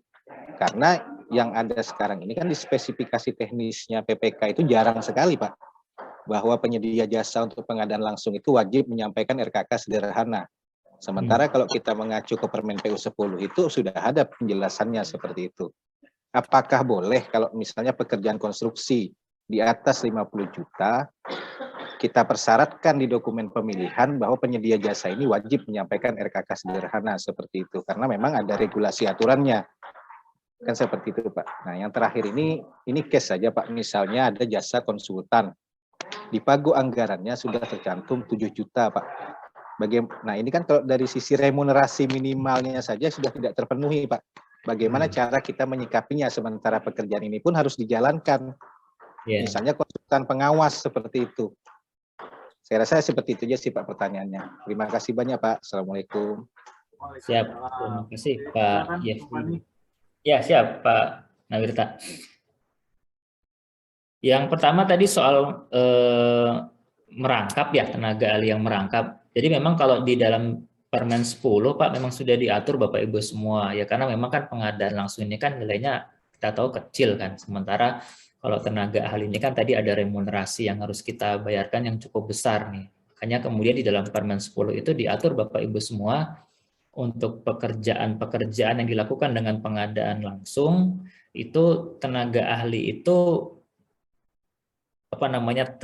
tenaga ahli terkait dengan K3 itu bisa dirangkap oleh tenaga ahli yang lain, Pak. Jadi tidak perlu ada tenaga ahli K3 khusus, Pak. Ya. Tapi memang kita perlu mensyaratkan 2 SKA jadinya. Jadi misalkan kita mensyaratkan tim leadernya adalah bangun gedung, misalkan ada SKA perencana gedung. Ya, kita harus syaratkan juga dia harus punya SKA perencana gedung dan SKA K3. Ya, sehingga memang dia bisa melaksanakan tugas perencanaan, dia juga punya kemampuan keahlian untuk melaksanakan K3, Pak. Gitu. Jadi tetap SKA-nya jadi diminta 2 nanti. Ada SKA perencana sama SKA ahli K3-nya gitu, Pak. Kemudian yang kedua untuk masalah dokumen RKK ya. Ya ini jatuhnya sih jadi menambahkan persyaratan, Pak. Tapi gini, kalau menurut saya sih Pak tidak perlu kita kompetisikan dalam proses, Pak. Karena kan bukan kompetisi juga sebenarnya ini kan. Ini kan pengadaan langsung, ini kan kita sebenarnya kita sudah tahu bahwa si A ini kita yakini mampu nih. Ya, kita sudah punya pre-knowledge lah, pengetahuan awal bahwa si A ini si PTA, CPA ini mereka punya kemampuan untuk melaksanakan pekerjaan. Artinya kita juga meyakini mereka mampu untuk menyiapkan dokumen RKK. Nah, dokumen RKK ini pun nanti disiapkannya mungkin bukan pas pada saat penawaran ini, Pak, karena waktunya kan terbatas nih, Pak. Ya, kita kan pengennya proses pengadaan langsung ini tidak terlalu lama nih prosesnya kan. Tadi misalkan pemasukan hanya 2 hari, 3 hari udah bisa kita evaluasikan. Jadi sebaiknya tidak menambah beban di sana, nanti juga menambah beban PP untuk mengevaluasi juga jadinya kan di sana, jadi lebih lama prosesnya. Jadi lebih baik ya, karena tidak disyaratkan pun di dalam proses tender pada saat berkontrak ya memang ini sudah tanggung jawabnya penyedia jasa. Sebelum bekerja itu ya mereka harus menyiapkan dulu dokumen RKK ya. Jadi teman-teman PPK juga jangan melupakan itu. Jadi ketika mau bekerja ya disiapkan dulu dokumen RKK-nya. Ya, dokumen SMKK-nya itu. Gitu Pak Yefri. Jadi tidak perlu disyaratkan dalam proses tender ya. Cukup hanya personal sama peralatan saja, sedangkan RKK ini nanti ya bagian dari pelaksanaan pekerjaan di lapangan. Menjadi bagian syarat pekerjaan saja Pak ya, yang PPK ya, harus memperhatikan itu ya. Benar. Betul. Berarti nanti dijelaskan di spesifikasi teknis boleh Pak ya. Bahwa pada saat pelaksanaan pekerjaan penyedia harus menyampaikan RKK ini. Iya, betul. Itu, ya. Betul Pak. Betul. Siap. Jelas Pak Yefri ya. Yang ketiga satu lagi tadi Pak, masalah remunerasi nih ya, cuma 7 juta. Nah ini Pak, berarti kan ini sebenarnya Pak ya kesalahannya kan di penganggaran dulu nih kan. Benar. Ya ibaratnya kita mau ke Bandung nih, ya mau dari Batam mau ke Jakarta lah misalkan. Kita kan sudah harus berpikir nih, kita mau naik pesawat, mau naik jalan darat, mau naik bis atau mau bawa kendaraan sendiri kan. Karena masing-masing kan biayanya nanti berbeda-beda Pak. Ya, jadi kalau kita mau naik pesawat, oke, kita dari awal kita sudah mengusulkan nih bahwa kami nanti dari Batam Jakarta mau naik pesawat dengan nilainya adalah misalkan 5 juta, ya. Sehingga ketika nanti sudah keluar penganggarannya ya segitu keluarnya. Ya. Tapi kalau kita memang dari awal niatnya kita sudah tahu tidak punya dana segitu, ya kita mungkin milih jalan yang lain kan, mungkin naik kereta api atau jalan darat kan. Nah sama seperti ini nih, kalau memang harusnya kan awalnya kan kita berangkat dari kebutuhan Pak, kita butuh nggak pekerjaan ini nih, kita butuh nggak pekerjaan jasa konsultasi ini. Nah kalau kita butuh pekerjaan jasa konsultasi ini kan kita akan menyusun anggaran ya sesuai dengan aturan dong, ya kan? Kita akan mengusulkan anggaran sesuai dengan remunerasi yang ada nih, ya remunerasi yang minimal yang sudah terstandar nih, gitu. Jadi sehingga ketika nanti masuk dalam tahapan ini udah sesuai semua nih, gitu. Nah ini kalau sudah masuk tahapan ini ya ini agak sulit nih Pak menyesuaikannya Pak. Yang pertama ya paling bagus kita mengusulkan penambahan anggaran lah kan untuk menambah angka pengadaan langsungnya remunerasinya ini. Tapi kalau nggak bisa ya mungkin dilihat dari lingkup pekerjaannya lagi nih, ya apakah dikonsolidasi seperti itu Pak ya dengan mungkin ada tenaga ya. digabung beberapa paket sejenis sehingga satu tenaga ahli ini nanti produknya agak banyak nih Pak, misalkan dari perencanaan bangunan A, bangunan B kita jadi satu nih kan, gitu. Mungkin harus berinovasi seperti itu Pak.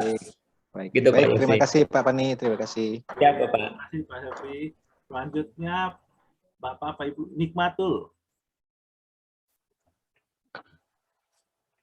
Di-unmute Pak. Ibu, maaf Bu. Silakan Bu. Silakan Bu. Assalamualaikum warahmatullahi wabarakatuh. Terima kasih ya Pak ya kesempatannya. Perkenalkan saya Nikmatul Husna, saya pejabat pengadaan Pak. Ya, kemudian dokumen pengadaan langsung ini terlalu simpel ya Pak ya penjelasannya kan. Jadi saya dalam mengevaluasi masih banyak keraguan Pak. Dalam dokumen penawaran teknis ini kan kayak pengalaman dihitung berdasarkan sub unsur, terus proposal teknis, kualifikasi tenaga ahli kan pendidikan, sertifikat profesional, penguasaan bahasa, penguasaan situasi dan kondisi di lokasi pekerjaan. Terus di nanti pas evaluasinya katanya mengevaluasi kesesuaian antara dokumen dengan KK ya Pak ya. Jadi untuk teknis ini gimana kita mengevaluasinya Pak? Kan kita sistemnya gugur ada atau tidak ada gitu kan, sesuai tidak sesuai gitu Pak ya. Ya. Jadi yang kita minta apa ya Pak ya, kayak tenaga ahli ini apakah kata Bapak tadi kan kita minta referensi Pak ya. Jadi apa kita menghitung seperti seleksi juga Pak? Dokumen kita seperti ini bunyinya gitu. Oke. Silakan Nah, itu Pak. Oke, ini saya coba buka aja dokumennya ya, saya share lah. Nah. Pengadaan langsung jasa konsultan berarti Bu ya? Iya, konsultan Pak. Jadi, evaluasinya hanya ada tidak ada aja Pak masalah ya? Ya, jadi memang evaluasinya memang hanya ada dan tidak ada aja Bu Nikmatul tadi ya. Masalah tadi misalkan terkait dengan kualifikasi tenaga ahli yang kita minta kan daftar pengalaman tuh ya, referensinya ada nggak referensinya Bu? Kalau tidak referensinya ya tidak bisa kita anggap kita nilai tidak ada, berarti dokumennya tidak lengkap dia, sehingga kalau misalnya dokumen referensinya ada Pak, misalkan udah ada nih kan di KAK PPK udah mensyaratkan misalnya ahlinya ini pengalaman sekian tahun, apa kita hitung juga Pak dari referensi itu? Iya, tetap sekian dihitung, tahunnya. Ya. Tetap dihitung Pak ya. Hitung. Jadi ketika misalkan dia hanya mencapai 2 tahun ya berarti kan tidak memenuhi, tidak ada berarti. Itu Pak dalam penghitungannya apakah kalau diseleksi kan itu ada bobotnya Pak. Kalau ini kan misalnya dia ahli jalan, kalau misalnya ada pengalamannya dia pengalamannya tapi bukan di pekerjaan jalan, misalnya di pekerjaan drainase atau apakah gimana kita menghitung pengalamannya gitu Pak? Nah ini memang belum kelihatan di sini nih Bu. Ya ini juga memang tadi karena pengadaan langsung ini sederhana, kemudian juga cara evaluasinya juga kemudian ini sederhana ini. Jadi memang tadi benar apa disampaikan Bu Nikmatul tadi, tidak begitu jelas nih ketentuan cara evaluasinya ya. Tapi kalau di kami Bu biasanya melihatnya tetap dilihat kesesuaian pengalamannya Bu. Misalkan yang saat ini adalah pekerjaannya adalah perencanaan bangunan gedung nih. Ya. Maka kita lihat juga yang kita nilai adalah pengalaman di bangunan gedungnya itu, ada nggak dia pengalaman perencanaan di bangunan gedung itu, ada tidak gitu. Jabatannya mempengaruhi Pak. Misalnya dia kan kita Kalau dia jabatan ahli. tidak, Bu. Tidak ya? Ya, dia hanya pengalaman sesuai KAK-nya ini yang kita minta nih. Kan pengalamannya harus sesuai KAK, Bu. Nah, di KAK Ya. misalkan sudah disebutkan pengalamannya adalah pengalaman perencanaan di bangunan gedung. Ya, maka yang bisa kita nilai ya hanya pengalaman itu saja. Oh, gitu Perencanaan Pak bangunan ya. gedung. Kalau ada perencanaan bangunan jalan ya nggak bisa kita nilai gitu. Oh, Tapi kalau kesesuaian jabatan ini nggak perlu, Bu. Ya. Jabatan nggak perlu ya. Oh, ya. Boleh lanjut, boleh nambah lagi Pak ya pertanyaannya. Silakan, Bu. Iya. Silakan, Bu. Pak Iya. moderator kalau itu. Sekali lagi ya, Bu. Iya. Ya, lanjut, Bu. Ini kan kalau untuk di bawah 25 juta itu kan kita tidak mengevaluasi teknis. Ya. Kalau di PPK-nya gimana nanti itu Pak untuk tenaga ahlinya? Apakah dia juga mengajukan juga proposal teknis dan kualifikasi tenaganya ke PPK seperti syarat pengadaan langsung ini Pak? Atau lebih sederhana gitu? PPK-nya, Bu, maksudnya. Ya pas di PPK nanti penyediaannya Penyedia ini. jasanya. Pelaksanaannya maksudnya. Ya pas pelaksanaannya gitu ya, pas di pelaksanaan Pak. Ya. Nah, ini saya coba share lagi ya. Ini dari, kalau untuk teman-teman PPK-nya tetap, Bu, di dalam KAK itu Bapak Ibu semua ya, di dalam KAK itu tetap dituliskan ya, di KAK itu tetap dicantumkan ada kebutuhan personel minimal ya. Jadi tetap dituliskan di sini ya, meskipun nilainya hanya tadi 10 juta ya, 7 juta tetap teman-teman PPK itu di dalam KAK menuliskan ya kebutuhan tenaga ahlinya seperti apa. Nah, ini yang nanti memang dalam proses pengadaan langsung Bu Nikmatul tidak perlu lihat ya, karena penyedia kan tidak menyampaikan nih ya kan, tidak menyampaikan dokumen penawaran personelnya ya. Tapi nanti pada saat pelaksanaan pekerjaan ya penyedia jasa itu ya harus menyampaikan kepada PPK bahwa kami akan mendatangkan personel namanya si A, pengalamannya sekian tahun, SKA-nya ini. Ya dicek sama PPK-nya. PPK-nya setuju nggak nih dengan si orang A ini? Ya, kalau menurut PPK si A ini ternyata tidak sesuai dengan kebutuhan minimal ini ya PPK meminta penyedia jasa untuk mengganti ya, mendatangkan dengan orang lain yang memang sesuai dengan kebutuhan ini gitu, Bu. Jadi nanti antara PPK sama penyedia nih yang akan melakukan pembahasan. Oke Pak. Terus ini lagi Pak, kan dalam saya sebagai Ramadan kan kadang nilainya kecil nih Pak. Dalam pengawasan itu sering tidak ada tenaga ahli Pak, karena anggarannya nggak ada. Apakah bisa, karena pekerjaan sederhana Pak, misalnya pengecoran jalan gitu. Dibolehkan di aturan Pak. Profesional ya. Prinsipnya Bapak Ibu semua dalam setiap pelaksanaan pekerjaan konstruksi itu harus ada pengawasan. Nah, yang diberikan tanggung jawab dalam pengawasan ini adalah pengguna jasa. Ya. Jadi prinsipnya pengguna jasa artinya kita nih ya, kementerian, lembaga, perangkat daerah ketika membangun jalan, membangun gedung harus melakukan pengawasan. Nah, pengawasan ini oleh siapa? Ya, oleh orang yang ahli. Ya, nah, orang yang ahli ini kan bisa macam-macam, Bu. Bisa misalkan dari Dinas PU ada staf yang sudah punya sertifikat keahlian pengawas. Ya, bisa dia melakukan pengawasan. Tidak perlu harus ada tenaga ahli. Ya, kalau kami kan biasanya kami pakai penyedia, Pak. Pakai penyedia terus, tapi karena katanya kan ini kerjanya sederhana. Dia butuh inspektor aja disyaratkan seperti itu. Apakah itu kira-kira di aturan gimana itu, Pak ya? Ya tadi prinsipnya karena jasa konsultasi ini adalah keahlian, maka harus orang yang ahli. Orang yang ahli ini ditunjukkan oleh SKA, Bu. Gitu. Oh gitu ya, harus ada SKA Pak ya? SKA-nya. Oh gitu. Jadi gini juga kan sering perdebatan juga. Yang nyambung dengan pertanyaan sebelumnya aja dengan Pak Yefri tadi, ya ketika memang ada paket-paket fisik yang kecil-kecil, lokasinya berdekatan, dikonsolidasi aja pengawasannya. Jadi cukup meng-hire satu tenaga ahli untuk bisa mengawasi beberapa tempat gitu. Gitu ya. Terus gini juga nih kan, jadi sekali lagi Bu, terakhir ya Bu. Itu lagi Pak ya. Dia kan PPK-nya mensyaratkan tenaga ahli tapi tidak full Pak. Apakah bisa seperti itu Pak? Bisa, Bu, bisa. Jadi Bisa ya? kalau memang disyaratkan pekerjaan pengawasan, cuma ya tetap harus ada yang mengawasi lah, Bu. Kan kalau perencanaan tidak full aneh juga sih. Pengawasan juga yang disyaratkan satu tenaga ahli. Iya. Dia kan jadi sederhana Pak, cuma pengecoran jalan aja gitu kan. Berarti pengawasan dia nggak full sampai dengan fisiknya selesai. Bukan, yang full di lapangan nanti inspektornya Pak. Nanti tenaga ahlinya misalnya seminggu ke lapangan gitu. Apakah bisa seperti itu kira-kira Pak? OM dia, bukan OB lagi. Orang minggu dia. Orang minggu. Ya, cuman tadi Bu, berarti kan sebagian pengawasan itu tidak dilaksanakan oleh orang yang ahli ini nanti. Apa namanya yang perlu dijawab nih kan? Ketika si tenaga ahli ini hanya bekerja sebagian saja, misalkan pekerjaannya 1 bulan nih, tapi si tim leader ini hanya 3 hari misalkan, berarti kan yang sisanya pengawasannya bukan oleh orang yang ahli ini Bu. Oleh inspektornya Pak.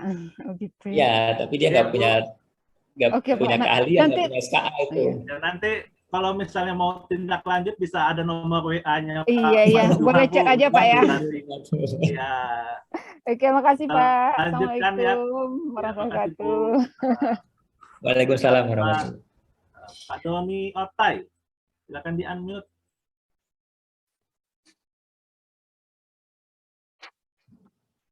Pak Doni. Ini sambil nunggu Pak Doni, ini ada yang nanya nih di kolom chat nih Pak Fani. Das, ini dari Pak Rohman nih. Das. Oh iya Pak Doni, silakan Pak Doni. Ya, selamat sore Pak Nawirta. Sore Pak Doni. Videonya. Ya, baik. Ini boleh saya nggak pakai video, soalnya di ruangan saya ini signalnya jelek nih lagi apa. Jadi videonya saya matikan, sengaja saya matikan karena jaringannya nggak stabil. Dari mana Pak Doni? Dari Manado Pak. Dari Manado. Wah, Silakan Manado Pak Doni. Iya, izin Pak Fani.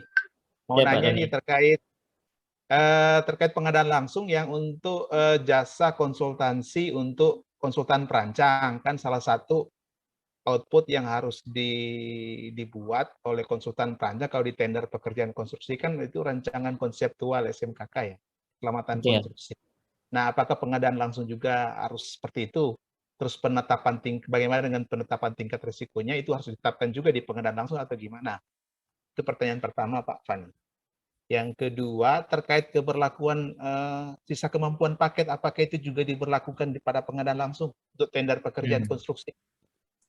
Yang ketiga, Pak, ini case Pak, tapi mungkin agak lebih apa ya Pak, mohon izin Pak, karena kita mengalami masalah seperti ini Pak, yang untuk pekerjaan konstruksi, untuk tender jaminan penawaran, di mana ada satu peserta tender yang mendaftar itu di isian kualifikasinya itu Pak Fani, dia perusahaan induk.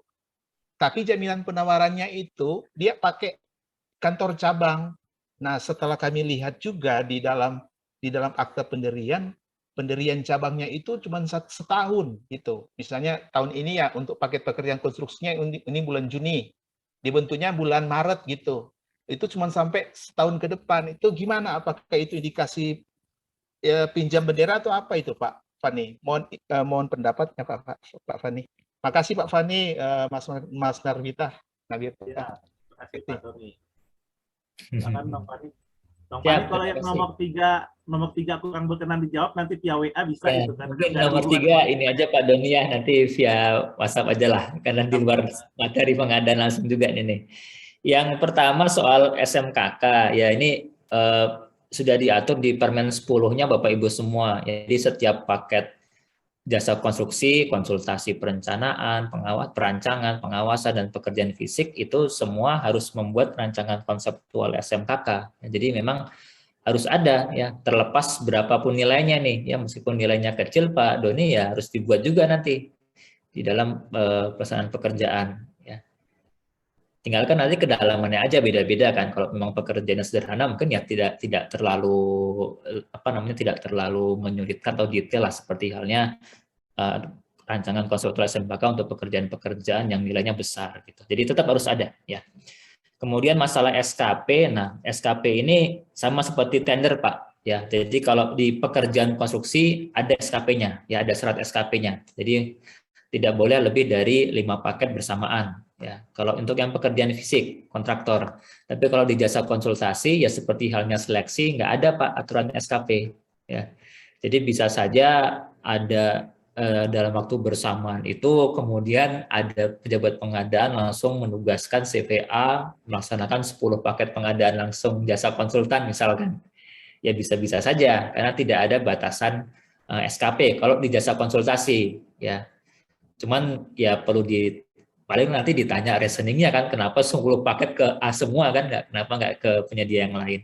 Tapi kalau dia pekerjaan fisik dibatasi 5 Pak, ya jadi nggak bisa ketika sudah dalam satu waktu ini si PTA ini ternyata sudah sedang mengerjakan 5 paket, mau kita kasih pengadaan langsung satu lagi ya nggak bisa, karena batasannya maksimal 5 Pak.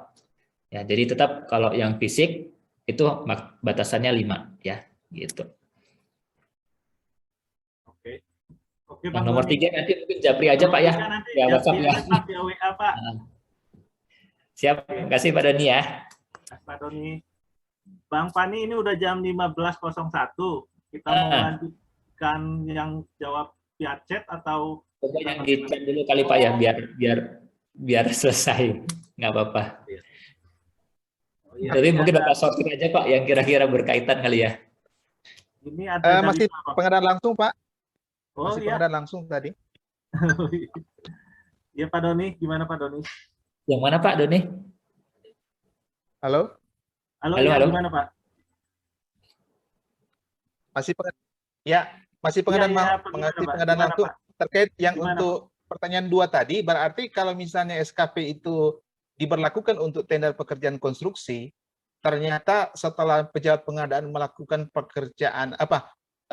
pengadaan langsung, misalnya PT CVA ini ternyata dia sudah melebihi dan misalnya PPK itu mendapat informasi ternyata si CVX ini ternyata dia sudah lebih dari 5 paket, misalnya ada pekerjaan di tempat lain juga dia sudah melebihi. Nah, berarti PPK-nya ini berhak penolak ya untuk yang dilakukan oleh proses pengadaan yang dilakukan oleh pejabat pengadaan.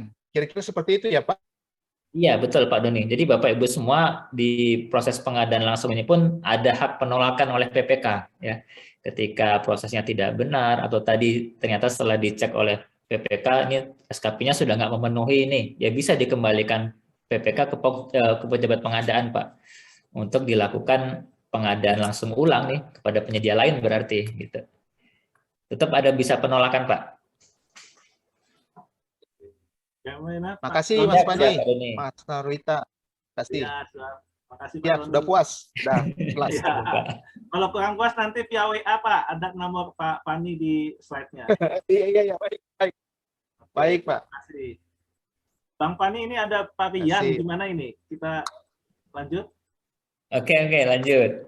Tapi yang respon terakhir kali ya, biar yang di chat bisa dijawab. Kasihan yang sudah nulis di chat nggak kejawab nanti Pak Nawirta. Iya, tapi kalau yang di chat hampir sama sebetulnya dengan yang kita bahas tadi.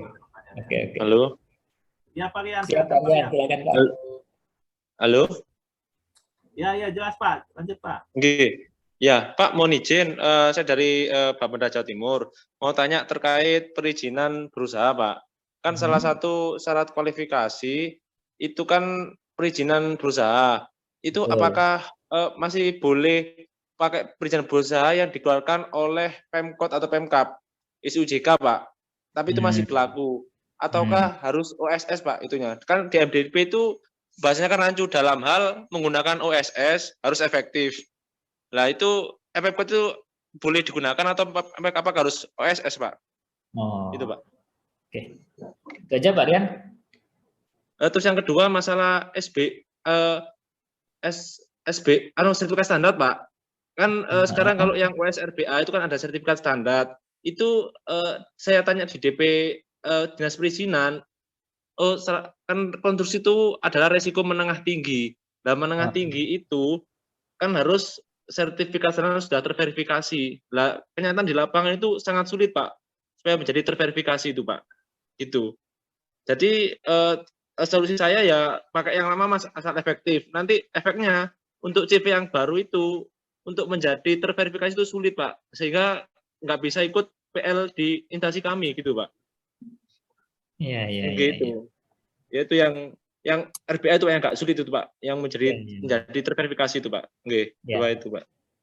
Oke, siap. Makasih Pak Rian. Siap Pak.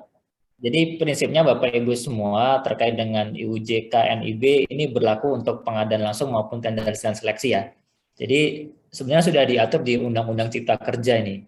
IUJK ini kan sebenarnya merupakan perizinan berusaha juga ya, merupakan aturan perizinan berusaha juga, tapi berdasarkan aturan yang lama kan, yang kita kenal dengan ada izin usaha jasa konstruksi, kemudian yang melalui OSS ya, itu merupakan perizinan berusaha tetapi berdasarkan aturan yang lama. Nah, kemudian sejak keluar Undang-Undang Cipta Kerja, perizinan berusaha ini menjadi NIB, nomor induk berusaha. Nah, di dalam Undang-Undang Cipta Kerja itu sudah diatur ketentuan peralihannya Bapak Ibu semua. Ya, jadi di dalam ketentuan peralihan diatur bahwa perizinan berusaha yang sudah terbit sebelum aturan Undang-Undang Cipta Kerja itu masih berlaku ya, sepanjang dia memang masa berlakunya masih hidup. Ya, jadi kalau tadi IUJK-nya diterbitkan oleh Pemkot itu masih berlaku, masa berlakunya masih hidup, ya masih bisa digunakan Pak.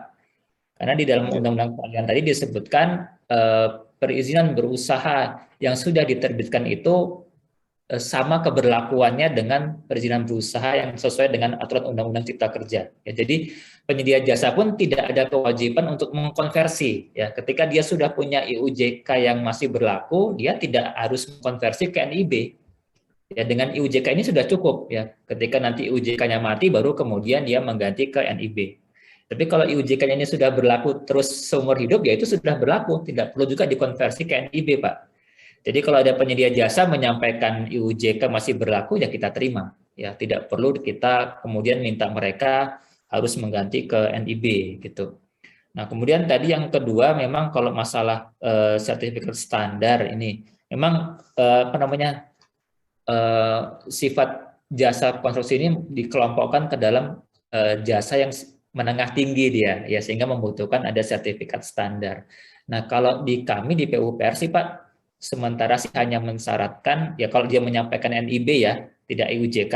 Kalau dia menyampaikan NIB maka cukup NIB plus SBU saja ya. Karena ketika dia sudah punya SBU ya sebenarnya nanti ketika diproses di OSS-nya dia bisa akan mendapatkan sertifikat standar tuh ya. Jadi untuk mendapatkan sertifikat standar ini salah satunya kan dia harus punya SBU lah. Jadi ketika dia sudah punya SBU yang masih berlaku ya sudah kita terima. Ya. Oke. Mohon izin SBU-nya itu apakah harus SBU OSS baru ataukah OSS lama LPJK Pak boleh digunakan? Yang lama pun masih bisa juga Pak. Ya, lama bisa, yang baru juga lebih baik. Ya, tapi yang lama pun bisa selama masih berlaku ya. Sama seperti IUJK tadi prinsipnya. Jelas ya Pak ya. Gitu. Oke. Mohon izin Pak sekali lagi. Berarti intinya SBU itu intinya sertifikat standar itu sama dengan SBU gitu Pak ya? Menggantikan gitu ya? Boleh. Iya. Oke. Yang kedua Pak, apa itu di SIUP Pemkot itu kan ada KBLI, itu nggak ada KBLI-nya nggak masalah Pak ya? Nggak masalah Pak. Kalau untuk jasa konstruksi kita tidak masalah Pak. Yang kita syaratkan adalah perizinan berusaha yang tadi bisa NIB, bisa IUJK, satu lagi SBU. Jadi SIUP-nya ini nggak masalah. Oke, Pak KBLI Pak, kode KBLI nggak masalah ya? Nggak masalah Pak. Yang penting SBU-nya kita lihat subklasifikasinya sesuai atau enggak. Gitu. Oke. Siap. Oke, terima kasih. Makasih, ini sudah 15.08 Pak Rian. Kalau misalnya masih penasaran kurang, nanti bisa via WA dengan Bang Pani. Kalau slide-nya tadi sudah ada untuk sobat-sobat semua yang pengen konsultasi atau masalah tentang jasa konstruksi, baik itu tender ya Bang ya, bisa juga ya konsultasi sama silakan. Oke Bang Pani, ini udah 15 kita sebelum saya tutup. Kita minta closing statement dulu nih dari Bang Pani nih. Oke, siap. Bang. Yang di chat aman Pak ya? Saya pokoknya ikut Pak Nawirta nih. Berarti sudah terjawab lah ya. Saya lihat di kolom chat sama semua ini dengan pertanyaan tadi dengan materi tadi sebetulnya sudah terjawab di slide tadi. Cuman pengulangan aja. Oke, silakan Bang Pani. Ya, terima kasih Pak Nawirta, Bapak Ibu semua.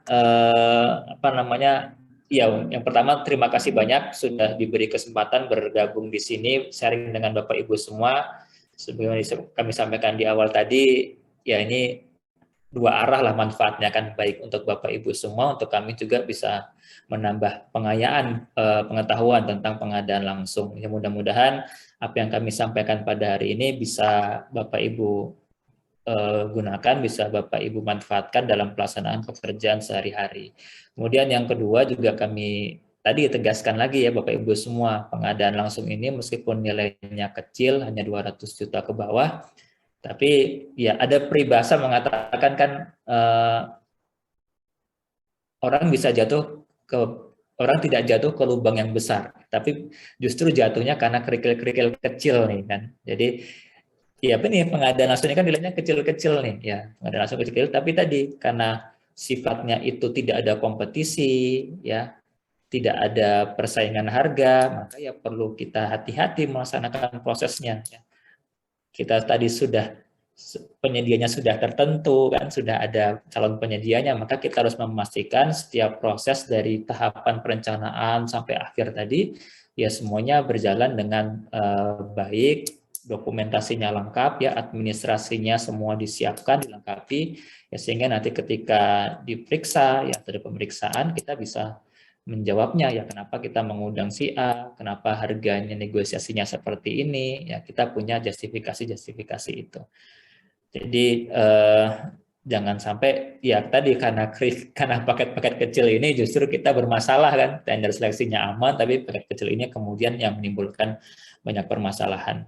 Saya rasa itu Pak Nawirta yang bisa kami sampaikan, bisa kami pesankan, yang mudah-mudahan sekali lagi bisa bermanfaat untuk Bapak Ibu semua.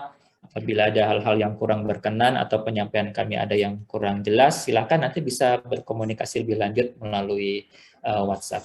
Demikian kami akhiri. Selamat sore. Assalamualaikum warahmatullahi wabarakatuh. Kami kembalikan ke Pak Nawirta. Waalaikumsalam warahmatullahi wabarakatuh. Terima kasih. Baiklah. Alhamdulillah telah sampailah kita di akhir acara yang berbahagia ini.